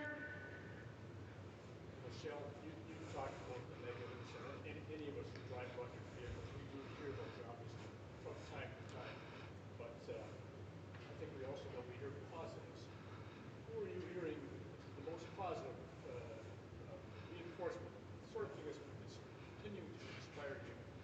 Okay, so I'm just going to repeat that just so the people who are on the live stream. So where am I hearing the most positive comments from people who inspire me is drivers. The negative comments come from people mostly online. I do have quite a bit of a social media presence, so I get a lot of negative feedback online from people who have never driven an EV. They don't own them, they don't drive them, and they have opinions on them, which is why education is so important. And why talking to someone who owns and drives one is really important. So when I get into a room where people are excited about EVs, where they drive them and they want to know more about them, I can talk all day. And I am watching the timer, so whoever's, monitoring me. Go. You have a question? You mentioned, obviously Victoria Inn doesn't have a charging station. Do you have a list of hotels here in Winnipeg that do? And along like Highway 1 or across Manitoba, are they listed in the PlugShare app, or is it something separate? Good point. I use the PlugShare app all the time. That's where we check to see if where we're going to stay or where we're going has a charger. I don't know about other brands, but the Tesla automatically locates superchargers for you, so you don't need to worry about level 2 and 3 Tesla chargers. But the PlugShare app, if you drive an EV, essential. And if you own any business that you want to advertise charging or community, put it on PlugShare. Because for those of us, I like to travel. I want to go north, I want to go south, but I drive an electric car. So if you have a charging station for me, I'm going to visit your community. And I'm not alone. I mean, you don't necessarily want me because I'm not that special, but I'm talking about as a driver. But PlugShare, 100%. I love it. Thanks. You're welcome. Hi, for your training there, do you guys include the net zero training from the Canadian Home Builders Association? And also, I'm just curious, what's your typical cost for a First Nation to develop a program for their... Awesome. You know what, that's a great question. Absolutely. Our curriculum not only takes the net zero from NRCan and the net zero goals from federal and provincial bodies, we use the 2025 energy guides, the building guides, and it's consistently and constantly updated and upgraded. So both the Manitoba Green Building and the Green Building and Retrofitting Program nationally are using the most current guidelines, and we provide ongoing resources to our students, including downloadable links, references, resources, and PDFs, so that they can be up to date with their standards. And that's the really great thing about working with someone who specializes in continuing education, is that I work with our subject matter experts to update that. Now, for costs for program development, it depends. Community development, if you contact me, my email was up on there, but if you, it still is. If you shoot me an email, I can get you in touch with our contract training and community development team. Costs depend on what type of programming you want. And we're also, a little bit of background on me, again, I have an MBA in Human Resources Management, specializing in organizational learning and development, as well as a Teaching for Learning vocational education certificate, and I'm a certified project manager. So I can work with your community or your organization and our team to develop customized training options for you after doing an assessment of needs, so that we are not just selling you a bunch of programming, we're saying this is what we think you need, and this is how we can customize it for you. And it's really exciting part of my job.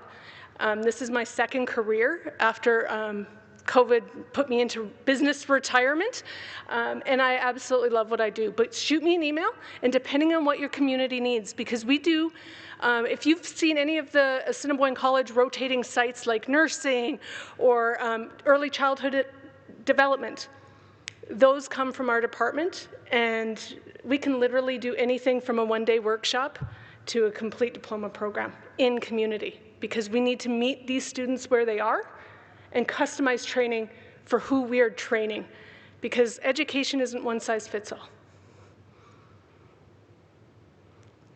Awesome, thank you very much. That was a lot of fun. I got to talk about my job and my car.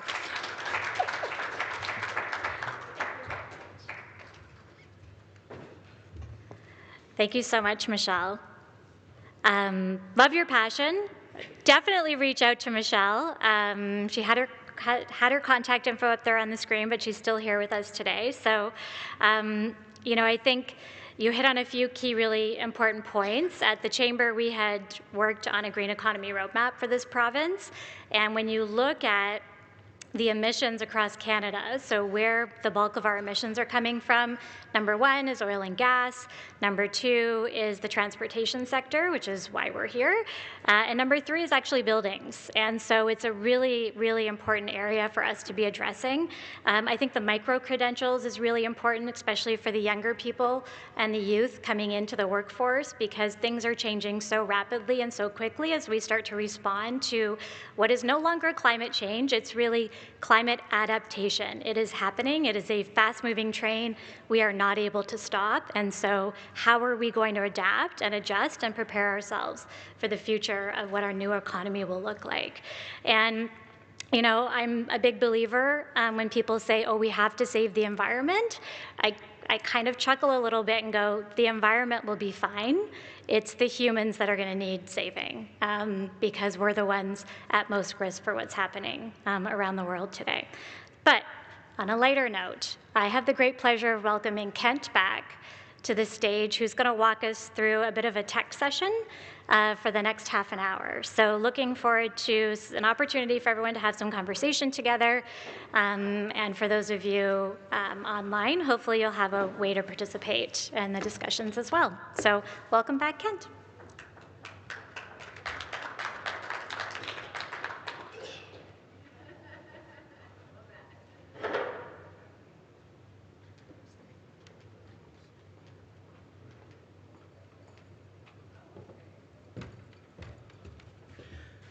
Hey, everybody.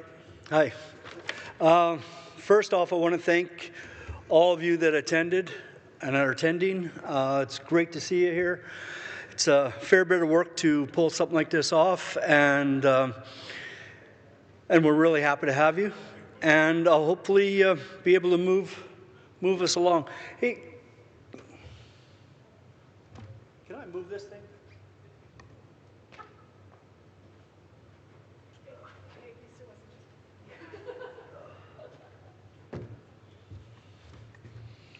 There, we can see that now. So, my name's Kent Heinrich. I'm the project manager of Free Ride EV Education Project. We started this project 3 years ago. We're coming to the end of our third year of funding. We were funded by NRCan. My business partner and partner in this is Chief Raymond Flett from St. Teresa Point, and I wish him well in the upcoming election up there. He's done great work for the community. When we put in our application for this funding, he wasn't chief at the time, and as Chief Curvis can attest to, you lose your friends when you become chief. There's nothing but work. I feel he's ghosting me at times, but I just know he's out there doing what he can for his community, and that sort of thing just takes time and commitment. So kudos to First Nation management, chief, council, administrators, EDOs, health services, education services. It doesn't matter. Everyone has worked to capacity and beyond. And if it takes time to get things done on our First Nation, it's just due to time, capacity, and resources. So I'm very fortunate to be in a position to try and help out as many First Nations as I can, help them, in my opinion, move forward, help them, in my opinion, to find a newer way. But as other people have referred to, it's actually not a new way. Kent Rathwell referred back to it. It's a harkening back to the old days where we had horses, where we had the sun that made the grass grow, and the horse ate the grass and the horse ran. It's no different than solar, batteries, and electric vehicles, and breaking those handcuffs that oil companies have on us and stop this degradation of our planet. So that's just a bit of a prologue to my presentation. I've got one of these here. Let's see what happens. Okay, so we had planned, and we're going to try a bit of an exercise, a round table exercise, just a bit of brainstorming with those that are here, maybe those online, and just kind of create some communication. What I'm going to provide for, though, is some background as far as electric vehicles go. We had great presentation from Nibby Greenhouses and the water treatment stuff they do.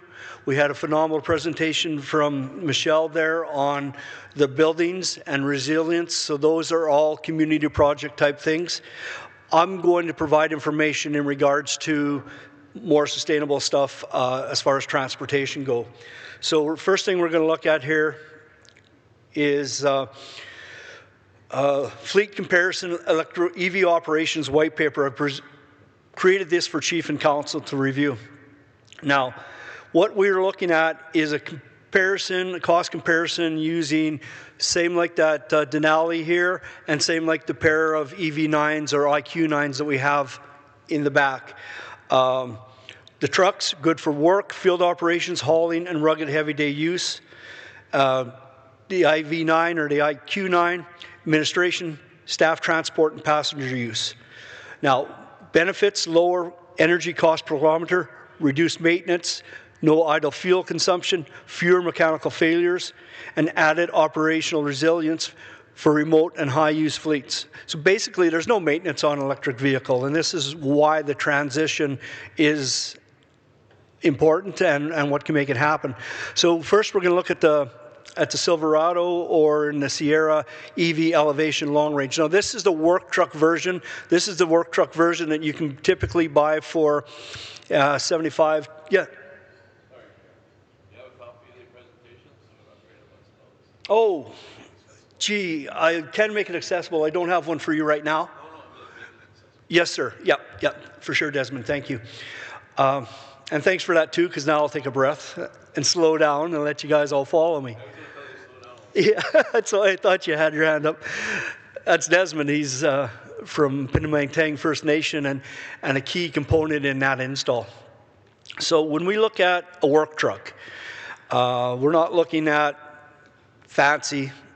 We're looking at your bare bones, except they're fully loaded pretty well these days. When you drive that truck, 15 liters per 100 kilometers. And I'm giving it a real break there, because typically when you're running a truck, you're probably pushing 20 kilometers when you work them hard. Fuel used to be $1.50 a liter, so to go 100 kilometers, $22.50. EV, and I was being a little tough on it, 35 kilowatt hours per 100 kilometers. I increased the cost of electricity, so it's $3.50 for that same 100 kilometers, which savings are $19 per 100 kilometers. Now, the cost difference between an electric truck and a dinosaur-powered one is about $15,000. If you drive that truck 300 kilometers a day, which many communities do, many workers do, many trades do, you'll save yourself $22,700 a year. 150 kilometers a day, you're looking at $12,300. And if you just drive around town, 75K, you're going to save yourself $7,100 per year. Now, some of the benefits: heavy-duty work capacity. We'll call it 800 kilometer range summer, 500 winter. One thing about range, it's very easy to put a number on a windshield. It's very easy to throw a stat out there. But you throw something in like a 30 kilometer hour headwind, you're going to take a hit on mileage. You throw in something like a colder temperature, you're going to take a hit on mileage. You throw something in like heavy foot, racing away from every stop sign, you're going to take a hit on mileage. And believe me, I race from every stop sign, I take a hit on mileage, but it's my sort of trying to show all those people in gas vehicles that I can be a block ahead of you before you're through an intersection. And eventually some of these people are going to catch on and say, hey, that looks like fun. But, I digress, because you shouldn't be doing that. Operational benefits, again, you got 200 kilowatt hour onboard battery. I'll circle back to this a bit, but just keep that 200 kilowatt hour in mind. No oil changes, no transmission service, no more mufflers, no more brake pads, no more boiling over, no more belts, no more service. All you have to do is put, what's that stuff? Windshield washer fluid, and that's it, and wash it. Onboard power for tools and emergency use. The Denali like we have here, or the work trucks, they have a 30 amp, 240 volt service, as well as multiple 15 amp, 110 volt plugins. So you can run this thing out, run your tools off it. In an emergency situation, you've got power that you can run your community from that truck. And 24-hour heated standby. I did a test with my car, which is similar to any of these here. It was 30 below, it was in the wind, it was in my driveway. I left it outside with the temperature at 25 degrees Celsius, the fan on 2, car was comfortable. After 8 hours, I had used 5% of power. You're basically good for 5 days of having a safe place to be. And if you ever hit the ditch in the winter, you don't have to worry about smoking yourself out. Now, here's the math. How I arrived at these numbers, and just so you can realize that this is the reality of it. And again, you're hard-pressed to find a gas truck that's going to use 15 liters per 100 kilometers. Heck, my Buick used to use 10. But for argument's sake, here we are, $22.50. EV, again, $3.50, $19 per 100 kilometers. Now, if you're driving 300 kilometers a day, you're going to do 7 oil changes in a year, and that's going to cost you $1,050 based on $150 an oil change. You're going to change your air filter once, so that's $60. So your maintenance avoided is $1,110. Plus idling savings. When you sit and idle your truck to keep it warm in the winter, you're probably going to burn $800 worth of fuel. So the fixed add-on that I used in my factors was $1,910 a year to run gasoline. Of course, this doesn't include brake maintenance, transmission flushes, replacing the muffler someday, grease jobs, all those sorts of things. The only moving parts in an electric vehicle, they're very simple. You've got your tires, you've got your motor, you've got your battery, you got a computer, and you have a steering wheel. The rest kind of all fits together. Your savings, just repeating myself here though, but based $322,700 per year, $12,300 per year, or $7,100. Now that's not just your first year. If that truck costs you $15,000, it's going to take about a year and 4 months to pay for itself. If you drive 300 kilometers a day, the difference is going to be in about 8 months. Plus, the next 8 months, you're going to earn yourself $22,000. After 5 years, the truck's paid for yourself just on what you saved on fuel alone. Yeah, so there's... Now looking at a vehicle like a IQ9, I'm in talks with Nelson House. They're looking at getting one for their women's shelter, running back and forth into Thompson. Now, right now, they're running gas SUV, 10 liters, $15 it's going to run them to go into Thompson, about 100 kilometers. EV, the smaller of the SUV types, they'll get about 25 kilowatt hours per 100 kilometers. That's basically 25 units of power. That unit of power costs 10 cents or $2.50. So your savings is $12.50 per 100 kilometers. What Michelle mentioned, and that's right on point, how much it costs her to drive in or how much it costs her to drive from Brandon. It's just economically makes better sense. Now the key benefits, 7-passenger seating, again, reduced maintenance, quiet, reliable day-to-day operation. It's perfect for health, admin, that sort of thing. And it goes same with the smaller SUVs as well, or the sedans. I went through the math pretty good on the truck. I'm just going to skip it here. I'll share that with you at some point. But basically, I got the numbers the same way. 300 kilometers per day, you're looking at 15,600. 150, you're looking at 8,800. And 75 kilometers, you're looking at 530. And one thing that isn't mentioned, you got an app on your phone that you can preheat that car when it's sitting in the parking lot, and it's not going to use a whole bunch of power. It's not going to create no pollution. And when you get in it, it's warm. I mean, like these things are computers on wheels, like Michelle said. All right, so that gets us past the vehicles. Hopefully you've got a bit more knowledge on the EVs and the economics around them. Now, we're looking at charge stations. DC fast charge stations. These are designed for travelers between communities. And I want to, again, give praise to Pinamatang First Nation. I met Councillor, Blair Thompson. Just out of the blue, I had met Chief Heidi Cook up in Grand Rapids earlier that day. These two communities agreed to put in fast chargers for absolutely no benefit of their own. They don't have electric vehicles. They probably didn't even have electric vehicles on their radar, but they looked beyond the barriers of their community. They looked at the highway, and they looked at people traveling north and south, and they looked at the greater good for the population. So they said yes to the projects. Now, when we had our first forum, there was a friend of mine from Nelson House. His name was Ron Spence. Ron got so excited about electric vehicles that he was rushing out the door to buy a Tesla that day. Gentleman right up here in front there, what's the name? Frank here. No, it's not Frank. But anyways, he said, hey, Ron, hold your horses. Don't go buy a Tesla tomorrow. You can't get home with it. There's no charging between here and Thompson. You'll get, as far as Fairford, and you'll have to turn around and come back home. So his words to me is, look, okay, I had a goal. I want to get Ron to get electric vehicles so he could get home to Nelson House. And that was the 2024 vision. How did that one get there? Okay, so first one, I know how I did it. So going on the road from Winnipeg north, we're about 2 hours, and we come to Pinamatang First Nation. For those that don't know, it's formerly known as Fairford, or has been given the name of Fairford, but back in the day, and all still is Pinamatang First Nation. It went into operation in February 2026.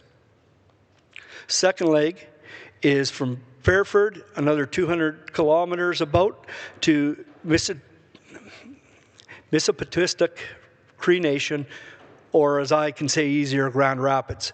This was operational in September 2025. Now from Thompson yet, it's still 300 kilometers, so Cross Lake Band of Indians said, yes, Kent, go ahead, put one in at Pickamuck Place, and it became operational in 2025. That's on that big, beautiful log cabin that's about an hour south of Thompson. I had the good fortune of meeting the man who built it just the other day. We were installing a charger in Manitoba. Got talking to this guy at the till, and he said, yeah, I lived in Woboden for a while. And I said, oh yeah, we put chargers there on the log building. He said, well, I built that place. So it's a small world and wonderful to meet him. Great fella. So there though, they don't have three-phase power. We're able to put in level 2 chargers, so it serves as a top-up point or a safety point for vehicles. Now, this is the free ride EV charger skid, and there's one at the back. We got it ready. What you're seeing in the picture is the one we took up to Fairford. I was towing it around for a while, and while I did, I had a few communities say, hey, yeah, we like that, we're going to take them. So that's me there in the one picture building it with my buddy Imran. And we hauled it up with some solar panels, and then there's a rear view of it done. We're able to make them in a controlled environment in our shop, so it's clean, easy, and affordable. Now, there was funding available. Both of the projects were funded through Indigenous Clean Energy with the Charge Up program.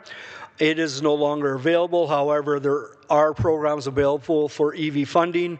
And at this point, I'm happy to say that we could probably find a way for any First Nation in the country to put in charge systems just like that. The rebate we were able to get was $75,000 for the 50 kilowatt charger. And then since there was level 2 chargers, it bumped up to about $100,000 worth of funding for the chargers. That was the fast charger. That was the skid. Now, part 3, we're talking about level 2 chargers. Just a simple plug-in charger like what Michelle has at her house, or they have at dealerships, or you see them around. These are community level for overnight fleet use. They're community level for workers and guests of the community, and they're residential for all people. These open the gateway to personal travel and community use travel. With a level 2 charger, they charge at 7 units to 11 units per hour. If vehicles had 19.2 kilowatt onboard chargers, you could charge at just about 20 units per hour. Most of these vehicles in here run batteries of about 70 to 100 kilowatt batteries. So you're looking at a 10 kilowatt charger, 10 hours to charge the biggest battery. The sedans though, they're 70 kilowatt hour batteries, easily done overnight. Here's the chargers we have available. Kent spoke earlier.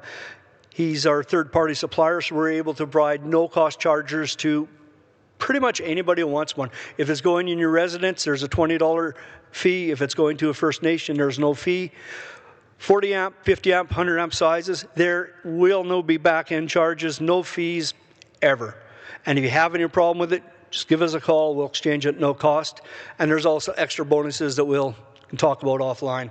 But the level 2 chargers are key for communities. So with these charge stations that we put in, there's 2 level 2 chargers for topping up.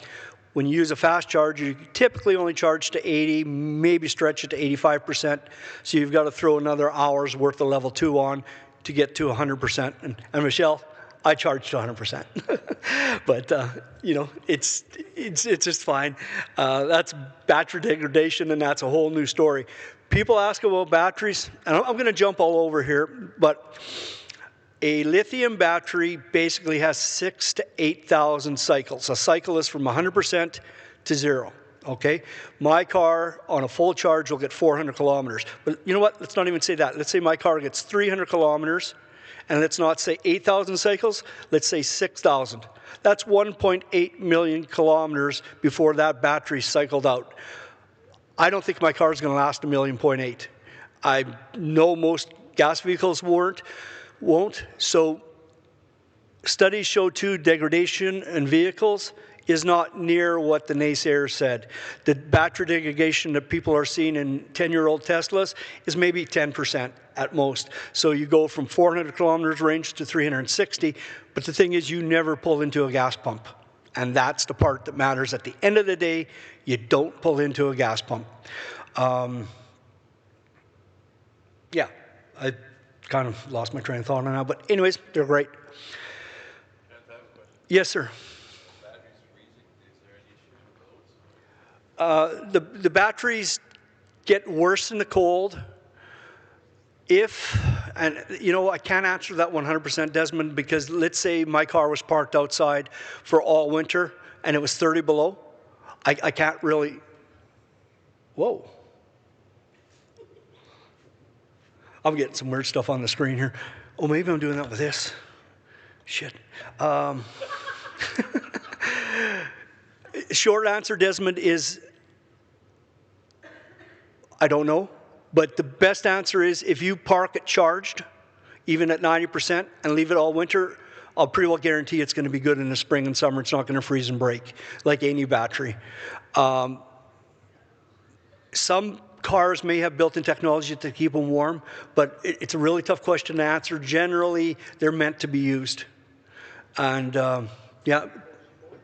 Most of the modern ones, they have a battery management system that includes a heater.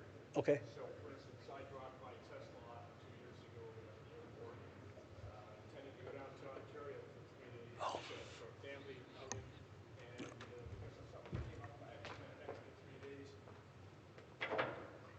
And when I got back, the car had. When I got back, the car, which had been at 85% when I landed at the airport, was down to 55%, and it kept itself warm the whole time. Yeah, so it's really not an issue with most of the modern cars now.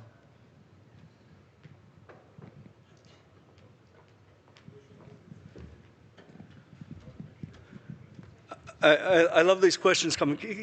Keep the mic at him. He's smart. So yeah, it's open dialogue. It's asking questions and finding answers out. This is how we learn. This is how we get over the myths, over the fears. Can you hear me? Oh yeah. Yeah. Yeah, it was I guess if you did have an issue with the battery, etc., you hear a lot of horror stories of costs and blunt of costs. What would a battery cost or replace batteries? Pretty much for the next 3 years.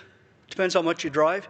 The warranty on these things are so good that they're designed to work.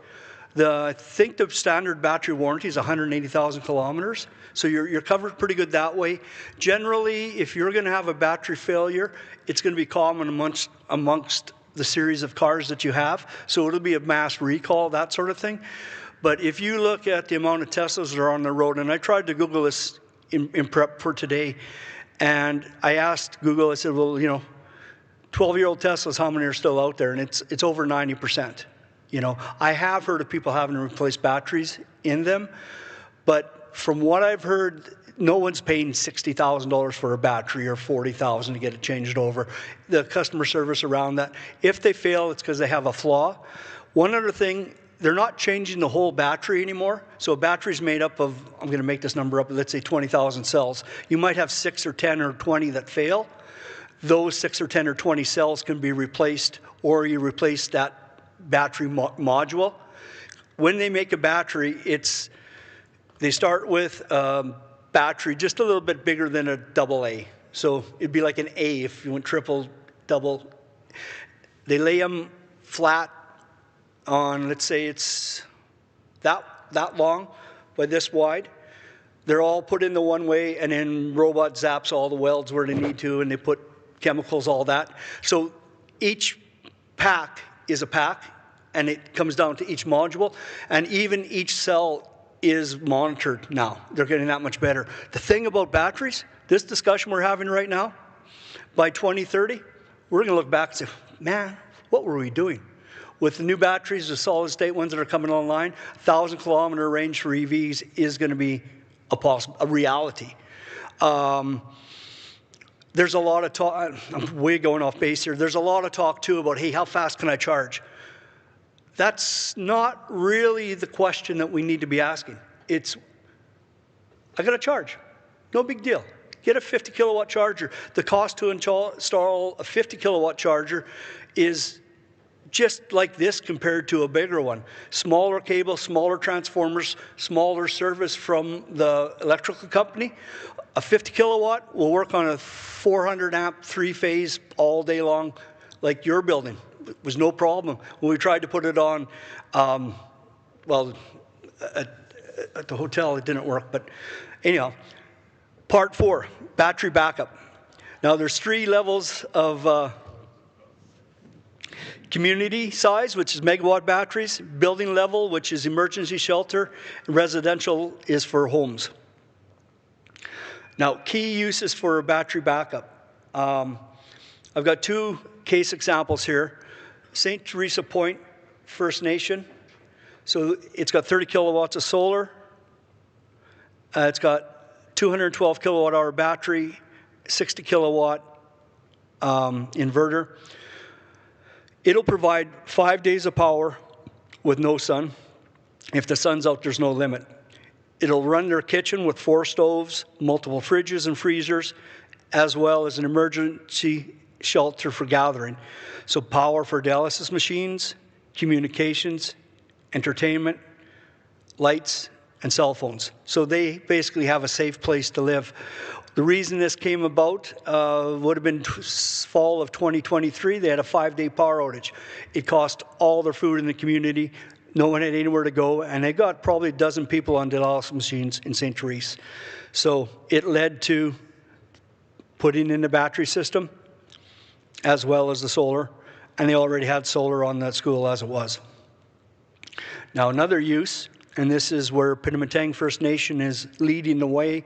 This is on demand load shaving and elimination. When a charger cuts in, it triggers what's called peak demand or demand load. Each building is given 50 kilowatts, 50 kVA, 50 units at no cost. Once you go above that, it's $12.33 per unit. So what you want to do is keep that load down. And when working with the community, having demand charges was, that was almost a go, no-go thing, because we promised that we would be able to install this without causing an economic burden on the community. So what we were able to fund was a 212 kilowatt hour battery, same 60 kilowatt inverter, 30 kilowatts of solar, or pardon me, that one has 78 kilowatts of solar, and it provides power directly from the battery to the charger site. So the way this works, the direct flow of power is, it starts at the sun, it hits a solar panel, converted to electricity, goes to the inverter pushes it into the battery. When the EV charger cuts in, the inverter recognizes that and it goes straight to the vehicle. So there's the 78 kilowatts of solar. We're installing it there. It's each side of the community center. This will also, for the most part, eliminate all power bills for the community center. There's the trench from where the battery is to where the charger is located. And we finished it in February, so I don't got very good pictures, but the big box you see there is the battery and the inverter is behind it. Now, I thought I'd have a screen behind me, but that's the flow of power. So top left corner is the solar coming in. Time I took that picture, there was 9,500 watts of power coming from the solar. It was, winter day. We were pushing from the battery 20,000 or 20 kilowatts or 19,740 watts. So 20 kilowatts was going to the inverter, and there was 55 kilowatts going to the charger, which is the red in the bottom corner, and we were pulling 27 kilowatts from the grid. We've since changed this so the battery is outputting the whole 50. But that shows the flow of power. Once we have the system completely in tune and online, we'll be able to have that graphic able to view it live. Now, residential batteries, we're able to provide 8 kilowatts with a 15 kilowatt hour battery, a 15 kilowatt with a 15 kilowatt, or else modular storage up to 30 kilowatt hours. These units run, with the inverter included in that, probably around $12,000. That's perfect for a home. That 15 kilowatt hour battery will run a home for days. It's the amount of amps that are available from the battery. You have to convert the DC into AC, which is usable. Commercial, similar to the battery there, we've got a 200 kilowatt. You just add them together and right up to 4 megawatts. And that's the preamble to for a roundtable. Oh yeah. Oops. Sorry. There it is. You betcha. We can leave that there. Anyone feel like a coffee? Yeah, we can do that. One thing too, I just want to mention, Assiniboine College sponsored our coffee today, so thank you to them. Appreciate it. If you have a gold cup, bring it in and fill it. If you got a thermos, bring it in and fill it. If you got a 5-gallon pail, bring it in and fill it. We had leftover sandwiches. I made sure they're going to the food bank. Same with the extra dainties. They have a program here, so nothing goes to waste, and that was important to us. So, yeah, let's grab a coffee, and we might even be able to get out of here early.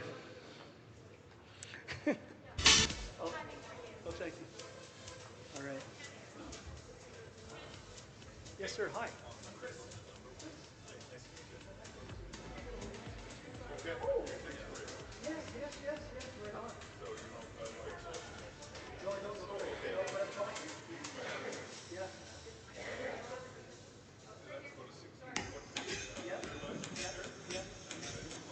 Hello? Can we just cut the music quickly? We're going to have the elder say something quickly.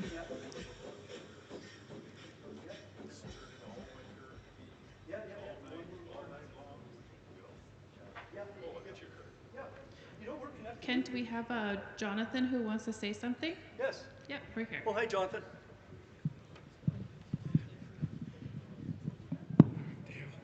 Sorry. Okay. Hello.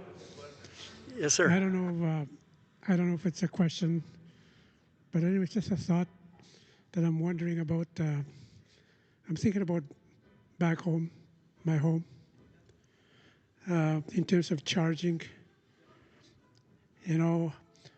We depend on the hydro to bring power to us, but at times we experience power failure.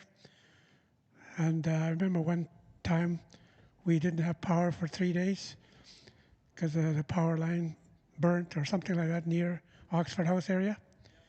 So, and also last summer we had a forest fire near our place, and visibility was poor for 2-3 days, even for almost a week. And I know St. Therese has solar panels in schools. When you don't get a sun for a week, how does that work, kind of thing? And I guess, let me finish my thought. I guess my question is, if we are experiencing those things, how does that affect your ability to charge your vehicle, that kind of thing? Mm-hmm. And when we had that forest fire, a lot of people got evacuated. Mm-hmm. And we stayed homeless. We we were told not to go outside or open the windows. Mm-hmm. And visibility was bad. Mm-hmm. And anyway, what happened is that after that, one of our programs, a wellness program, ordered generators for every household. Mm-hmm. So I got my generator Mm-hmm. in case I need to use it. Mm-hmm. And so that doesn't take long, that kind of thing. I guess my thought is, if we have a power failure, if our hydro, like last summer, yeah, hydro cut off power, I think 6 hours a day. Yeah, I was up there. and that's bad. Community. I think they're working on a claim right now because a lot of people have lost their food that are stored in freezers and fridges and whatnot. Yeah. So anyway, I guess my thinking around that, I guess the other thing I was going to mention was that, because I heard that St. Therese is a stationary panel, and they're talking about the mobile panels. And I don't know how that works. I heard that if we install panels that follow the sun, it moves with the sun, because the ones that we have in St. Teresa stay there. And summertime, we may have 14 to 16 hours sun. Wintertime, maybe 6, that kind of thing. So anyway, I guess I don't know. I guess I hope you understand what I'm trying to get at here. Yeah, exactly, John. And there's a lot to unpack there, but let me just address each question. You can keep the mic. That's cool. I'm going to go backwards now. I've done solar for a lot of years, and when you talk about moving panels, or they're called two-axis that just turn east and west, or full-axis that just follow the sun. Back 15 years ago, when the cost of solar panels were way up there, it made sense you would gain. But as soon as you install any moving part into a solar system, you install a fail point.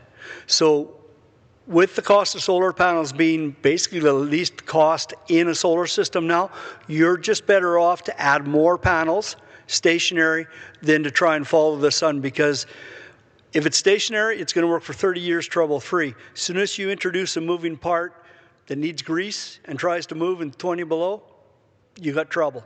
You got motors that can fail. You've got fail points. So the goal and the thinking around it now is just add more solar panels, and you're better return on investment.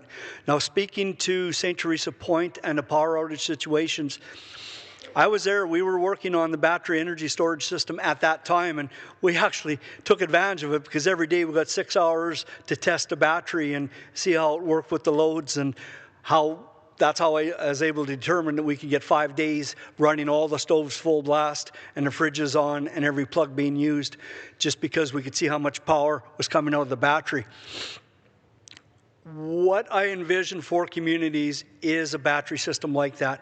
In a later presentation, I've got a plan for like an emergency shelter that does have air filtration systems. So even though 90% of communities evacuated, the 10% of the warriors that stay home to look after the community, look after looting, fight the fires, that sort of thing, this center has enough space for them to stay in, and you can put in filtration systems using UV that keep the toxins from forest fire smoke out. So there's a filtration system with UV light that makes the air breathable, and you just keep circulating the air within the building. Now, again, in that same building, you've got extra battery storage. I'll circle back to the truck now with the 200 kilowatt hour battery. That battery there is the same as that great big one we put up at Pinootang, or the same one we put up at St. Teresa Point. 200 kilowatt hour, same amount. Right now, the technology isn't quite there to have vehicle to X or vehicle to grid, where you can use that 200 kilowatt hour battery that's in the truck to power that emergency shelter for another 5 days. As people adopt electric vehicles, let's say all of a sudden Pinootang changes over all their gasoline vehicles, their service trucks within the community, to 200 kilowatt hour batteries.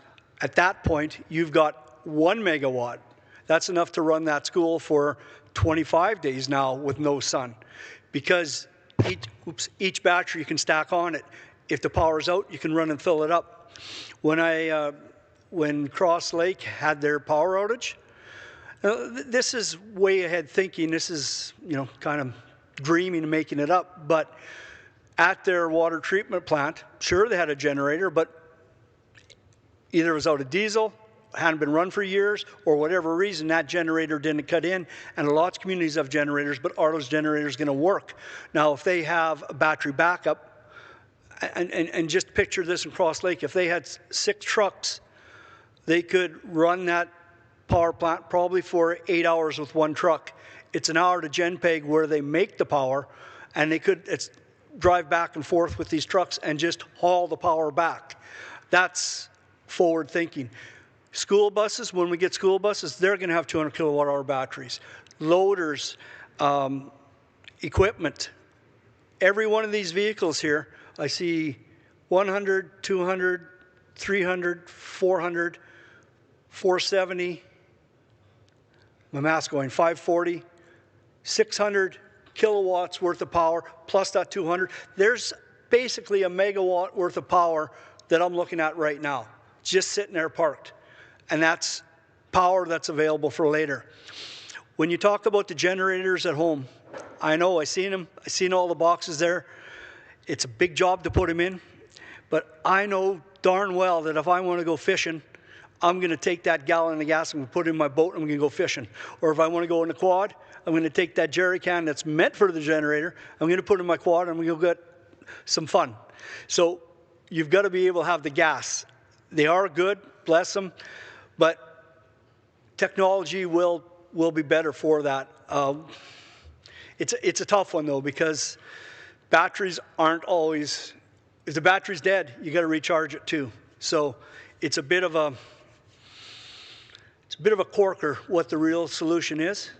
But when we look at the vehicle power that's there, if a community had a central location to charge your car, okay, with 200 kilowatts of solar, a big battery, you can charge all these vehicles there with a fast charger, take it back to your house and run your house for 5 days.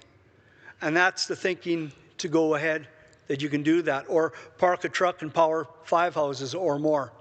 So did I help? Okay.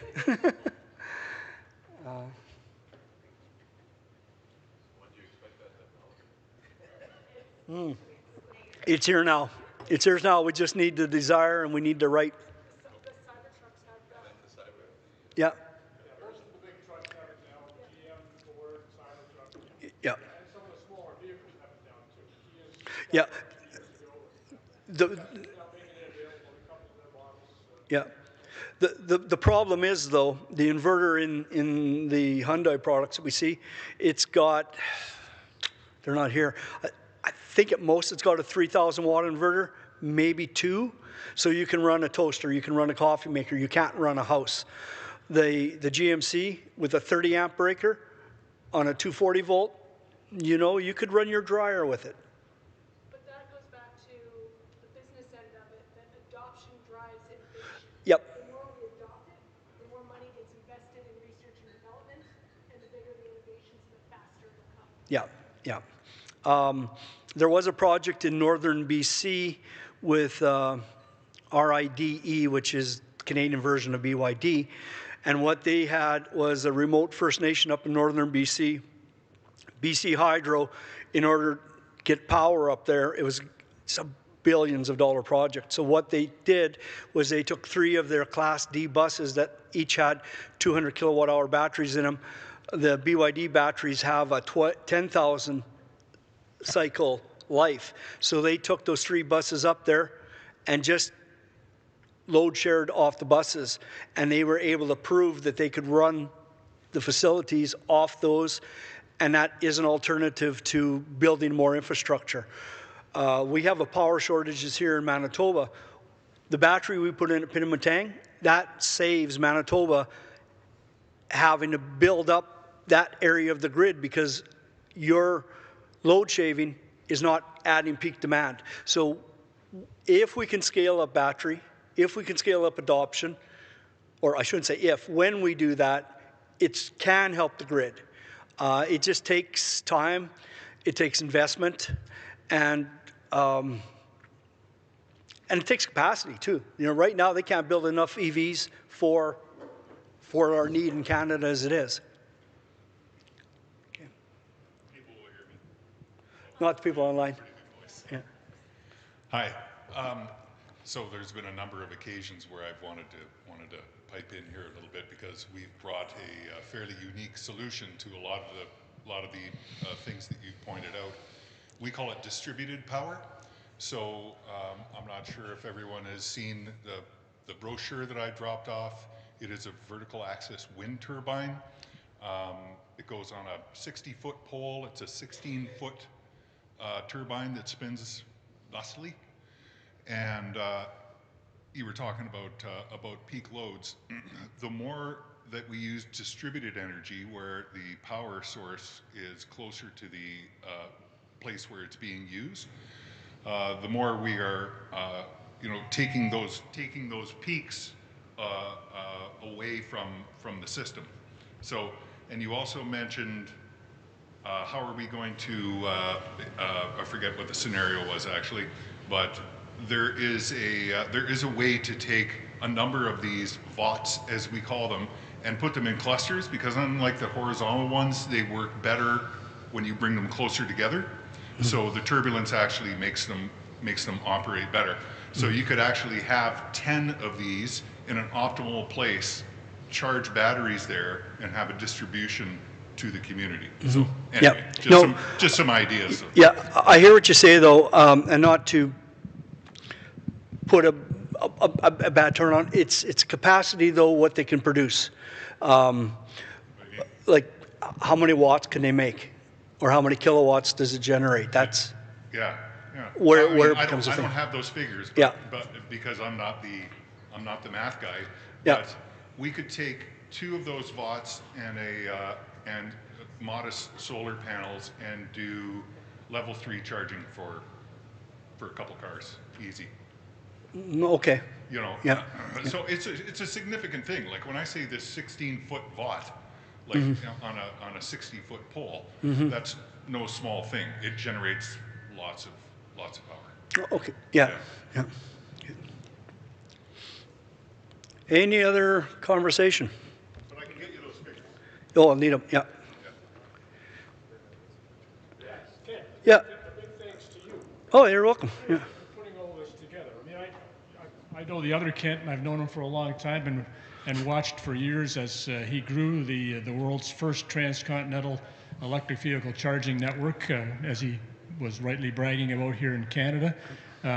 It was him really going out and talking to people one-on-one and learning from them at the same time as he was talking to them. The same thing that you've been doing, and it's made a difference. You're the guy who got the fast chargers up the number 6 highway.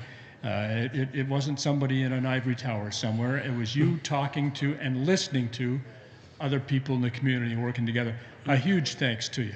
Really, seriously. Yeah. Thanks, Bob.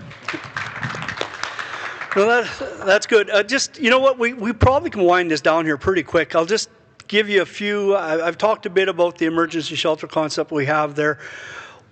What we have on the go now and what our goal is right now is I'd love to get 6 more charger units like this out this spring into the early summer to build onto the network. We've got the Northern Gateway opened.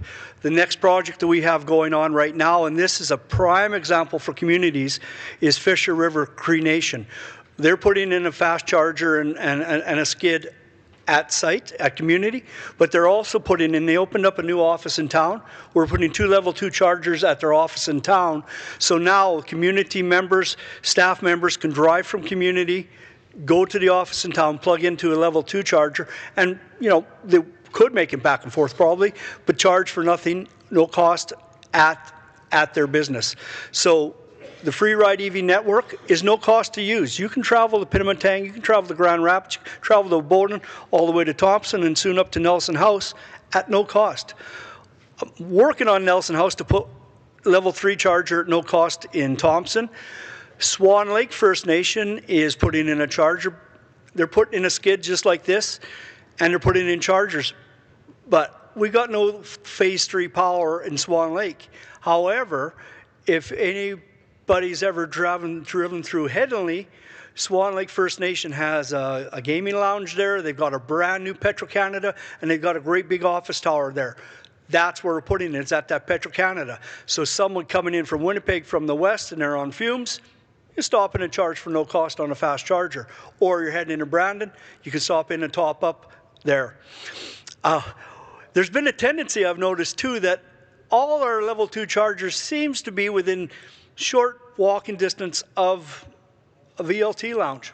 So why not go drop in 20 or take out 100? Either way, it's your choice. But that seems to be the tendency, and you know what? I'm all for it. It gives you something to do. And Desmond laughed at me because I jumped all over the place. When you stop and charge, you go to level 2 charger. It takes a half an hour. It takes an hour. You take your dog for a walk. You take yourself for a walk. Slow this rat race down. You know, when we used to ride horses, you had to stop and water them all the time. Let's stop and water ourselves. We got to do it for the environment because, like, I read this stuff, I believe this stuff, and I work hard at this. When I went to Nelson House and back, you know, no one knows that it took me a long time to come home because I had to charge on level 2s all the way home, and I slept in the car for a day and a half going up there and back just to get it done. It's my living. I got 10 grandkids, and I'm not a fighter. The only way I can defend them is to ensure that they have a place to raise their kids. And right now, the way it looks, they are not going to have the opportunity that we have. Not at all. We've blown by 1.5. The oceans are getting warmer and warmer, and we're more concerned about fighting over oil than we are about saving this place to live. So I got a real good motivation a year or so ago that really got me pumped to do this. And this whole drill, baby, drill, nah, it's charge, baby, charge, and put the chargers in, because the oil future is not what we want. We don't need to kill babies over oil. We don't need to do all this stuff over oil. Let's start embracing the future. EVs work. They're economically proven to work. They cost a tenth to operate. I don't understand why every trade in the city of Winnipeg isn't running an electric truck. They're just throwing money away. Every time you see, yeah. Oh. When you talk about cost, maybe this question is geared to the salesman over there versus same type of vehicle, gas operated versus electrical. Yeah. Electric. Is there a variance? Years ago, there was a huge variance, but has that variance lessened? Yeah, we're about 15,000 in the difference in a truck. So I can speak to that directly as an EV owner.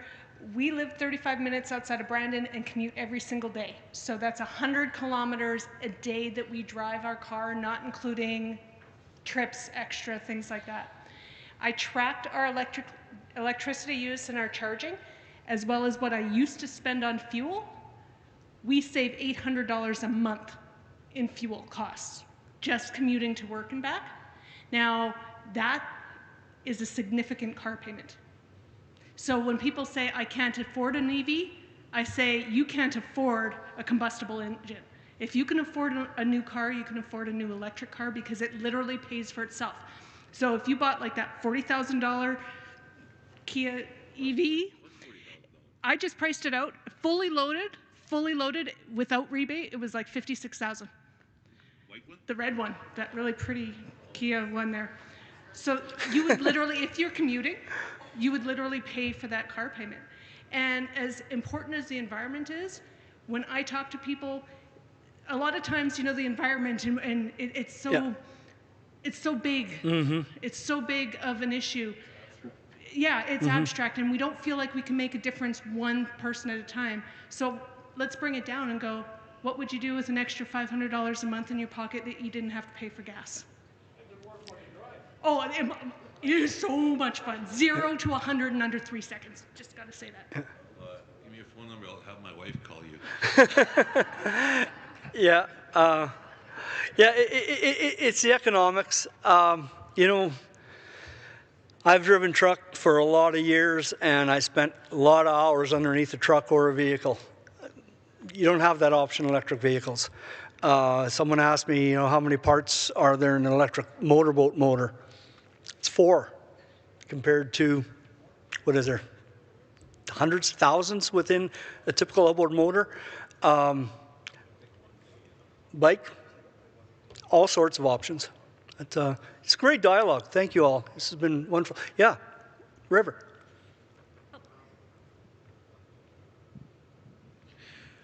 First of all, I would like to say I am not against the EVs at all. I actually really love the idea of everyone having an EV. I think that's amazing. But a while back, I saw a story of an EV, I think it was a Tesla, that caught flame. Mm-hmm. And in the news report, it said that the fire was too hot, that the firefighters couldn't put it out. And the people inside, unfortunately, passed in the fire. And I wanted to ask, is there any like new safety procedures for something like this? Because if an EV caught flame on a reserve, the average reserve would not have the capacity to handle a fire like that. And that is a concern that I have about EVs. Yeah. Frank, you want to take that one? Or, Robert? Hold on. It's a great question. Thank you. It's a terrific question because, as you point out, it's the sort of thing we hear an awful lot about when it happens. And the sad reality is, anytime somebody dies, no matter what kind of a fire, it's not something any of us want to have happen. The good side of it is that you're many times less likely to be in a fire in an electric-powered vehicle than we are in a gasoline-powered vehicle. And I'm sorry, I was about to pull the stats up. I don't have them with me, but it's multiple times. So that's nice to begin with. The other part is that it's true that the way the batteries were being made several years ago, they really weren't capable of snuffing themselves out, to put it in blunt terms. Now the newer batteries are, and BYD, I think, was a company that Kent made a reference to a little while ago. BYD, is, along with a couple of others, is pioneering this. Their batteries now are, because the government of China has made them do this, they're designed so that if one of the cells, just one, starts to catch fire, it can't spread to all the other cells. That battery has to be able, by law in China, the battery has to be able to hold itself off from a fire for 2 hours. So that kind of leap forward in technology is really what's going to save everybody, because the truth is, as I said, it's much better than the statistics with gasoline-powered vehicles are to begin with. But then with electric-powered vehicles, we're able to achieve a level of safety that you simply can't with a gasoline-powered vehicle. So, great question. Yep, it is a good question. And gasoline's really flammable too. We fill up our pumps and we breathe this stuff in, all those sorts of things. Yeah, but good question. And if there does get a fire out of control in a remote First Nation, just let it burn, stay clear, and park it. Yeah, by all means. I think it's a really good question, and I get a lot of questions about that. And you see the news stories, or you'll see an accident where someone couldn't get out of their electric vehicle, and it blows up on social media so that we think it's far more prevalent than it is. One of the things that happened to me yesterday, driving into Winnipeg just outside of Portage Prairie, I drove by a semi that was on fire, and it was loaded full of paint cans. I don't know if you heard that story or saw it online. It was unbelievable, the fire that was coming from there, and the emergency vehicles were struggling to put it out. No one was injured. But that happens with combustible engines and gasoline all the time. We just don't hear about it. The reason we hear about electric vehicles when something bad happens, or that story where someone bought a new EV and the battery died and they couldn't charge it, it was a mechanical fault. People blow engines all the time. Mechanical faults happen. But we hear about it more with EV because it's new and it's scary. And there's a lot of misinformation out there about it, and that's why these conversations and the education component is so important, because what we hear isn't always the complete truth, or at least it's not the whole story. And I think that's why forums like this are so important to have, as well as that education, because when we are going into community and saying, let's look at the technology, that is what we're fighting against. And that's why that why is so important, because it's really hard to fight it if you're just going to go in there and say, we're going to do this, this, this, and this.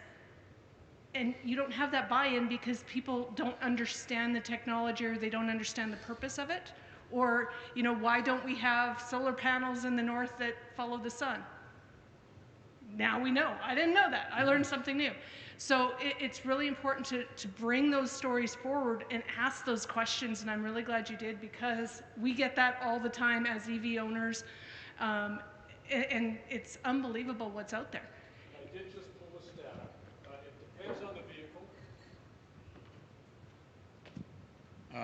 I did just pull the stat up. It depends on the vehicle, obviously. The vehicles aren't all exactly the same, but it's anywhere from you're 20 to 80 times more likely to have a fire in a gasoline-powered vehicle than you are with an electric-powered vehicle.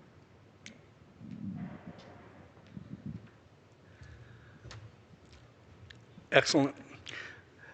I love this dialogue. Anything from this table? You, sir, you've been listening in the checkered. My elder. Any comments? Any questions? I'm good with that. Because I'm totally aligned with what you are saying. Okay, yeah, no, I was talking to the elder. You're way younger than me, man. Yeah, no, I've been working with Kent Rathwell for a bit. 10 years ago, I think I spoke with you once on the phone. Yeah. And I was going to dialogue a little bit with you later. But, right. Anyway, so we've had a lot of experience, my wife and I, traveling across Canada with an EV, and that was 10 years ago when it was very new and uncharted territory. And it was quite an experience, but like you say, we did things differently. Like we used to travel, I mean, at that time we always traveled from A to B, you know, let's say with gas, and we didn't stop in between, we didn't check anything. Here we were forced to stop in between to charge. And what we did is most of the time we landed up in a location where we were in a small community, we got to know people there, and they kind of introduced us to their environment and things that were very interesting, really, to experience. And that's something we would have all bypassed and missed if we weren't stopping to charge, you know. I mean, we were forced to, but it was good. Yeah. Good. Thank you. Mr. Rempel, right? Correct. Okay, thank you for coming. Anyone else? Young lady there at the back in the red from St. Therese. Any questions? She's good? Okay. Anyone else with a question? We had a question earlier. I think this gentleman asked it. I think you were asking about the cold weather and the batteries, that sort of thing. There's a stat that might make you feel a lot more comfortable. I know it did me, as I years ago saw it coming along, and the statistic is even better now. So Norway has a climate, as we know, pretty similar to what we've got, particularly here in central and northern Manitoba. In addition to that, they've also got these things called mountains, apparently, that you have to go up and down. So Norway's government, almost 10 years ago, along with private industry working together, they decided to put fast chargers throughout the entire country to facilitate the switch to electric vehicles. And as a result of that, it became something that anybody in Norway could drive an electric vehicle, and they had pretty good incentives in the early days. So many people did switch, and because many people did, many other neighbors found out what it was like to own an electric vehicle and were impressed, and then they went and bought them. And that's now to the point where, as of last year in Norway, 97% of all the new vehicles sold in Norway were battery electric vehicles. and gasoline-powered vehicle sales in Norway for new vehicle sales was 0.3%. So it shows there's a country that's got that experience. We don't have to just theorize about it. We can look to a country that's got a climate very much like ours and recognize it's doable here. That's excellent. Yeah, and I think that's probably best motivation we can have to wind this day up on. I really appreciate you online viewers. We had on average 23. I think our peak was 27 online. We've got 12 that stuck with us right up here till the end. We are going to make the slides available to everyone who's registered, or what I can do. And yeah, check me out for anything you ever need around EVs. I'll give you a straight, honest answer. I won't, try and oversell. There is realities to the way they are, but the reality is that they work. And I go from the perspective that we're not trying to convince people anymore that they work. We know they work. They've been around long enough now to know they work. It harken back to when the first electric or gasoline vehicles came around. Probably took them 10 or 12 years to catch on, but eventually look where we're at now. The electric vehicle is the evolution of automobiles. It's not we're not going backwards anymore. We don't need to burn gasoline to get around.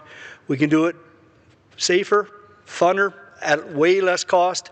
With solar, with a battery, and your vehicle, you can travel at no cost. That's the bottom line. And my goal is that every First Nation person in Canada will eventually get to travel at no cost, with solar, with batteries, with EVs, and that's what I'm working on.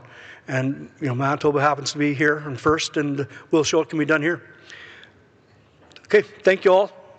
Have a great day.